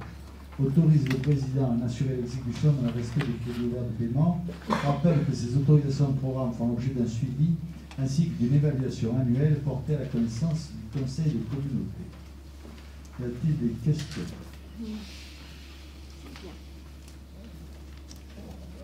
Pas de questions? On passe au vote. Qui est contre, qui s'abstient, qui est pour le dossier adopté? Je vous remercie. Point numéro 34 à 41 sur le BP 2019, 8 dossiers.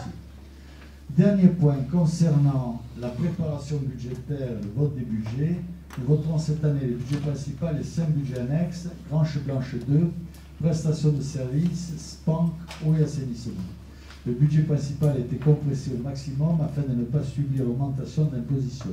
Nous constations cette année une perte d'1 million d'euros sur les bases CFE qui engendre une perte d'environ 350 000 euros ce qui est bien dommageable. Les grandes masses sont les suivantes. Pour le budget principal, en fonctionnement 36 75, en budget investissement 21 48, le budget annexe des Granges Blanches 2 en exploitation est de 11 600 000, en investissement 8 74. Le budget annexe prestation de services en exploitation est de 91 770, dépenses même tarifs. Le budget annexe PANC en exploitation est de 10 773,77 €. Le budget annexe de l'eau en exploitation est de 2 067 000, en investissement 3 12 000.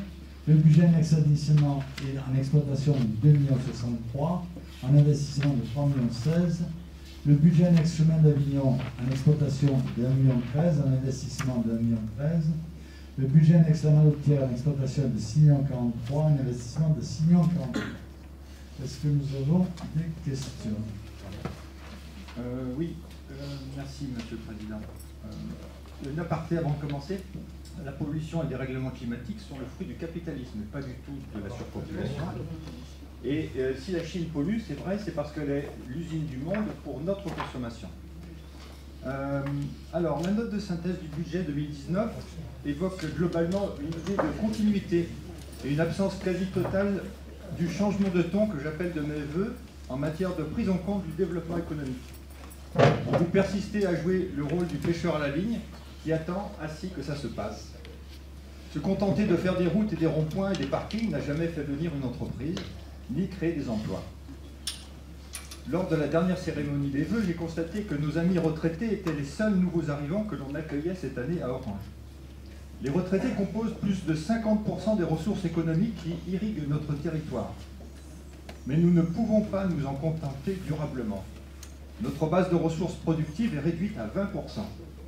Il nous faut impérativement la croître, sans quoi nous poursuivrons la spirale du déclin enclenchée sous votre règne et dont les stigmates sont de plus en plus visibles. Être proactif en matière de développement économique. C'est ainsi que l'ORAV définit la mission des EPCI en la matière.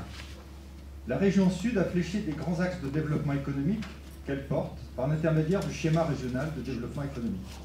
La région rappelle que les conditions de la réussite d'un développement économique dynamique et durable résident dans l'union et l'unité d'action de tous les acteurs institutionnels, aux côtés des acteurs économiques et sociaux. En clair, nous ne nous développerons pas seuls au sein de notre forteresse orangeoise, mais au sein d'un ensemble large, avec nos spécificités. Malheureusement, nous faisons ici cavalier seul. Pour le Vaucluse, les axes de développement sont l'économie de proximité, le soutien à l'activité agricole, favoriser le tourisme tout au long de l'année, notamment en s'appuyant sur la marque Provence. Il s'agit en effet d'être visible depuis l'étranger. Développer le tourisme vert, porté solitairement à bout de bras depuis des années par le maire de Jonquière. Une spécialisation sur certaines filières, et il y a plein d'idées à retenir. En conclusion, je propose que parmi les actions de soutien que propose la région Sud à notre développement, la CCPRO s'associe à 3 d'entre elles et les reprenne à son compte. Premièrement, insuffler un esprit et une culture de la création d'entreprises auprès de tous en accompagnant les dirigeants pour créer des emplois, par la voie de l'entrepreneuriat, par le moyen des temps de rencontre, comme par exemple les rendez-vous de la création d'entreprises, les clubs locaux, etc. Renforcer le poids des PME régionales dans la commande publique, à travers l'adoption d'un Small Business Act, appuyer l'offre éducative et la formation professionnelle. Merci. Non, juste un petit zoom sur la baisse des recettes. Vous pouvez nous refaire un petit détail là-dessus? C'est la CFE? D'accord. Et sur un territoire en particulier, sur tous les territoires à peu près à égalité, est-ce qu'on sait, c'est des entreprises qui sont parties ou des chiffres qui se sont effondrés? C'est donc, est-ce que... Voilà, on a demandé aux services fiscaux qui nous donnent un peu plus de détails. Ils n'ont pas donné de retour parce qu'on n'a pas rencontré de faillite. Il n'y a pas de, voilà, des entreprises qui ont fermé. De secours, mettons, il y a Saint-Gobain qui a fermé, etc. C'est pas le cas.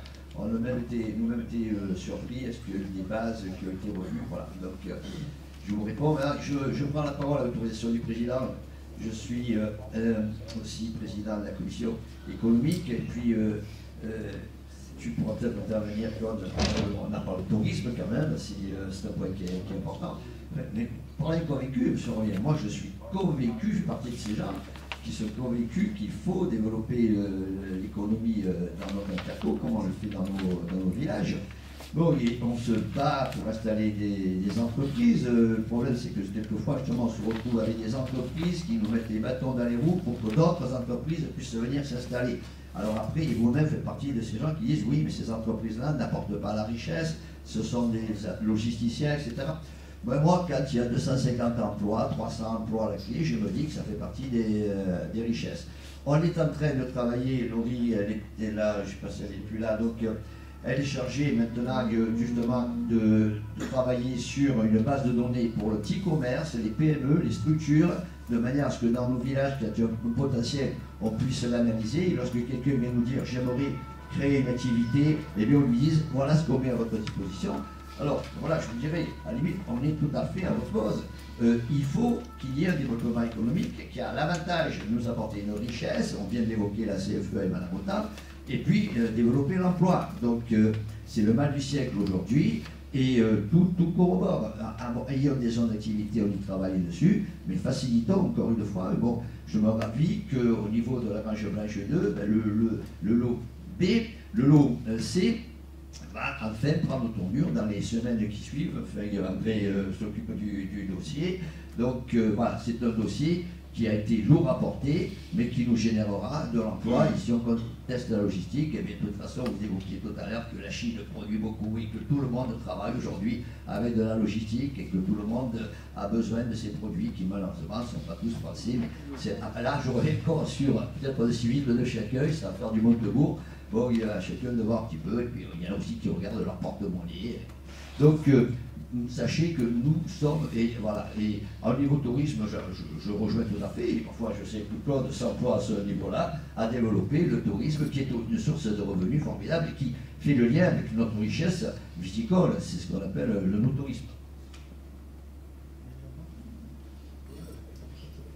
On a la chance d'avoir, on a la chance d'avoir quand même, on n'a pas attendu longtemps pour avoir des communes qui sont quand même touristiques. Voilà, certaines travaillent depuis très longtemps. Je vois même qu'ils nous envient parfois d'avoir les noms des communes qu'on peut porter et de ce qu'elles représentent justement de par ce qu'elles génèrent en termes d'accueil de touristes. Alors, ça ne veut pas dire qu'il ne faut pas l'améliorer. J'ai juste une petite réserve. Bon, Alain, ça tu le sais, par rapport à la logistique sur lequel moi je ne souhaite absolument pas qu'on aille vers ça, et ça c'est certain en tout cas. Après, chacun fait ce qu'il veut sur son territoire.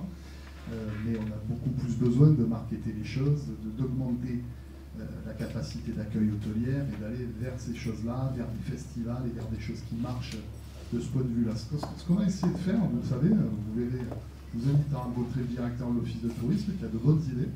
On est en train de mettre en place un partenariat avec la vallée gastronomique jusqu'à Lyon, justement pour profiter un petit peu de tout ça, s'associer à des festivals qui marchent ailleurs. Je pense aux Glorieuses, avec le poulet de Bresse, avec beaucoup de choses qui partaient de Lyon, de Mâcon, et venir jusqu'à ici. Il y a un club touristique qui est en train de se mettre en place. Maillot a déjà d'ailleurs réuni pas mal d'hôteliers de ce point de vue-là pour aller vers une dynamique un peu plus grande. C'est sûr, ça prend du temps, mais il y a beaucoup de gens et d'autres communes qui aimeraient déjà qu'on en soit. Même si c'est vrai, on doit parfaire l'accueil du touriste. On a des chambres d'hôtes, on a quelques beaux hôtels, mais il faut aller beaucoup plus loin là-dessus. Je pense aussi aux entreprises spécialisées, c'est pas une vue de l'esprit, mais dans les produits, pour les produits féminins, les salons de bien-être, ces choses-là, voilà, on y travaille. Il faut du temps là-dessus, mais on croit beaucoup à ça. Merci. Alors le problème du monde politique, c'est que c'est un monde de rêveurs. Ce ne sont pas des gens qui sont axés sur les réalités, qui sont axés sur leurs rêves. Et quand je vous entends condamner le capitalisme, est-ce que par hasard, est-ce que vous voulez la promotion du communisme? Parce que capitalisme et communisme, ça enfante la même chose, la même désespérance, la même destruction non seulement de la vie, mais de la morale, de l'éthique et de la matière même. Et tout ça, c'est le matérialisme. Hein, il faut apprendre, il faut évoluer. Capitalisme et communisme, c'était le truc d'hier. Aujourd'hui, la réalité, c'est que c'est le matérialisme qui règne. Et ce matérialisme destructeur, parce qu'il fixe comme alpha et oméga deux choses l'argent d'un côté et de l'autre côté le bon plaisir. Hein, aujourd'hui, il faut que chacun puisse faire ce qui lui pète par la tête. Hein, et il faut qu'il n'y ait aucun frein à ces désirs, quels qu'ils soient. Hein, d'où l'évolution que nous subissons, qui est une évolution qui détruit la société. Elle ne détruit pas que l'environnement, elle détruit la société, elle détruit la famille, elle détruit même la vie, hein, puisque on va nous expliquer que l'euthanasie est une bonne chose, puisque ça fait faire des économies à la sécurité sociale. Donc c'est toute une société qui est destructrice et qu'il faut analyser, combattre. Et c'est plus facile à dire qu'à faire. Et de toute façon, c'est d'autant plus difficile à faire que si on veut la combattre, il faut se heurter au prêt à penser qui est totalitaire. Puisque aujourd'hui, on n'a pas le droit de penser autre chose que le prêt à penser. Donc, le combat qui est à mener, il dépasse largement les frontières que vous lui définissiez. Alors, le développement économique, on en a parlé, on le fait autant que faire se peut. Pour ma part, il y a quelques années, on a fait la ZAC des vignes. On a fait la ZAC des vignes parce que les 3 études qu'avaient fait mon prédécesseur et moi-même sur le développement économique d'Orange, puisque vous aimez parler d'Orange, les 3 études définissaient qu'il manquait de grandes enseignes. C'est la seule chose qui manquait, Orange, des grandes enseignes. Comment vous faites venir des grandes enseignes? Je ne sais pas, vous avez des talents particuliers, donc peut-être avec la poudre de perlimpinpin, vous les faites venir automatiquement. Mais ne vous gênez pas si vous voulez en faire venir. Faites-en venir, il n'y a aucun problème. On les recevra. Donc, il fallait faire une ZAC. Donc, on a fait une ZAC. Et les grandes enseignes n'est pas venu grand-chose. Hein? Ce qui est venu est toujours salutaire. Cette ZAC se développe tout doucement, elle progresse tout doucement.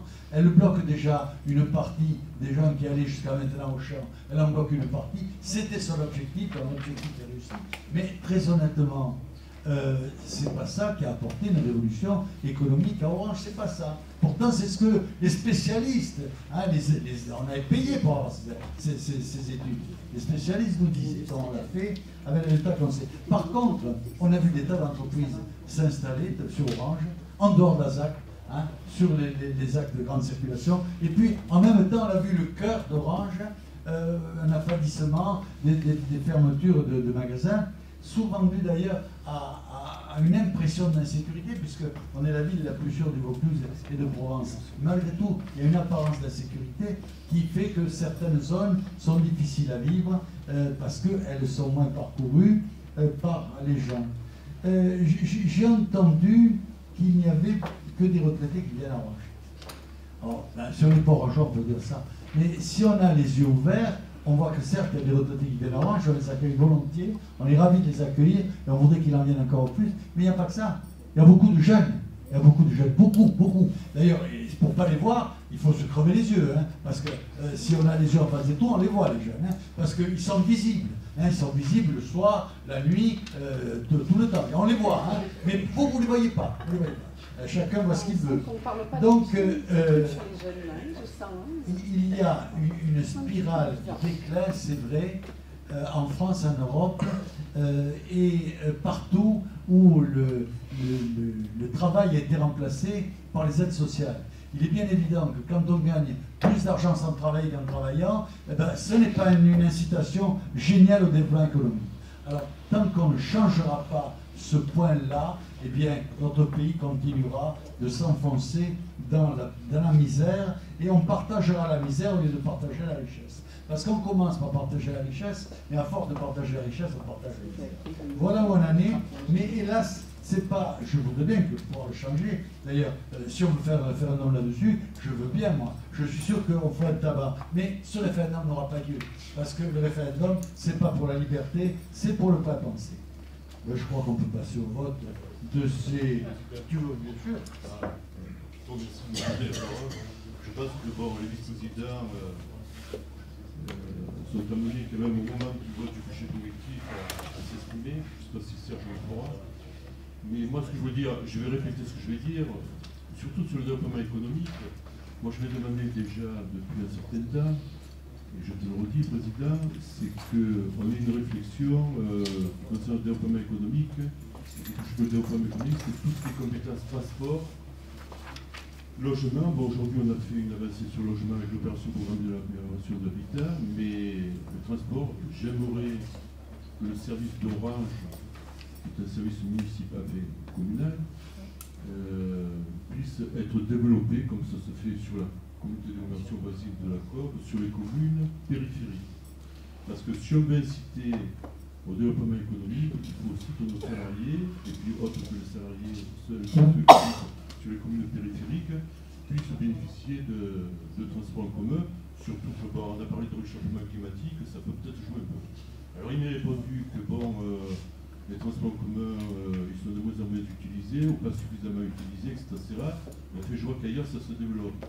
Bon, on me dira que c'est pas une compétence obligatoire, mais on a joué le jeu sur le PEM, toutes les communes. On a joué le jeu sur la déviation d'Orange, toutes les communes à l'unité. On n'a pas fait débat là-dessus, parce qu'on considère que ça dépasse de loin le caractère de la ville d'Orange. Et bon, moi il me semble qu'on devrait être, les communes périphériques, on devrait être entendu un peu là-dessus, notamment surtout comme étant maire de la ville-centre et président de l'intercommunalité. Donc ça devrait quand même permettre d'avancer dans ce domaine-là. Voilà ce que je veux dire. Et c'est pour cela que donc il y aura une abstention de ma part qui est constructive, mais une abstention quand même, parce que je pense que c'est. On ne peut pas parler de développement économique sans parler de ces problèmes-là qui sont actuels. C'est pas demain matin, c'est actuel. Voilà. Oui, alors, sur l'avancée logement, cette avancée logement, si elle arrive maintenant, c'est pas parce qu'on a freiné. Non, mais si, la manière dont tu le dis, c'est ça. Or, on ne l'a pas freiné, on a essayé que ça aille le plus vite possible, sous d'ailleurs la demande d'Orange qui n'en bénéficiait pas jusqu'à maintenant. Donc, les choses vont quelquefois à leur allure. Les transports en commun, je n'ai pas répondu, mais je vais répondre à chaque chose. On verra ça le prochain mandat. Hein, on verra ça le prochain mandat. Il n'y a pas le feu au lac. Et par ailleurs, l'intérêt des transports en commun, il se pose sous deux conditions. Il se pose dans une condition d'habitat centralisé et d'emploi centralisé. Or, l'habitat est diffus et l'emploi est diffus. Donc, on ne peut pas faire du transport par cas qui va déposer une personne à telle entreprise, une personne à telle, sachant que tout est éclaté. C'est une vue de l'esprit. Certes, c'est une vue à la mode, mais se consacrer à la mode, appuyer le plat à penser, c'est assez habituel, ce n'est pas extraordinaire, c'est assez courant, mais je ne suis pas sûr que ce soit tellement novateur. Mais je ne suis pas du tout hostile au transport en commun, je te le dis, hein, en te regardant dans les yeux, je ne suis pas du tout hostile au transport en commun, mais encore faut-il que le transport en commun soit plein. Or, le transport en commun à Orange, mais non, mais à Orange, déjà à Orange, c'est extrêmement clair. Avignon, c'est pareil. Avignon, c'est pareil. Donc, il faut raison garder. Et ce sera mon but. Bon, on passe au vote. Qui est contre, qui s'abstient, nous avons noté l'abstention. Et qui est pour, le dossier est adopté, je vous remercie. On passe, si les calculs sont exacts, au 42. Alors, fonds de concours de la ville d'Orange. Je vais vous en parler tout à l'heure, en fin de compte. L'enveloppe de travaux des communes a été scindée en deux parties. Une conservée par la CCPRO pour effectuer les travaux de l'année en cours, l'autre versée à la commune avec son attribution de compensation est destinée soit à augmenter l'assiette de la commune, soit à être versée à la CCPRO sous forme de fonds de concours afin d'augmenter au maximum d'autant l'enveloppe de travaux de la CCPRO.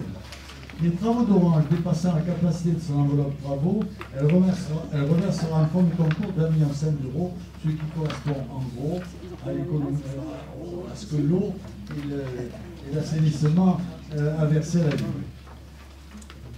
Alors, il est donc demandé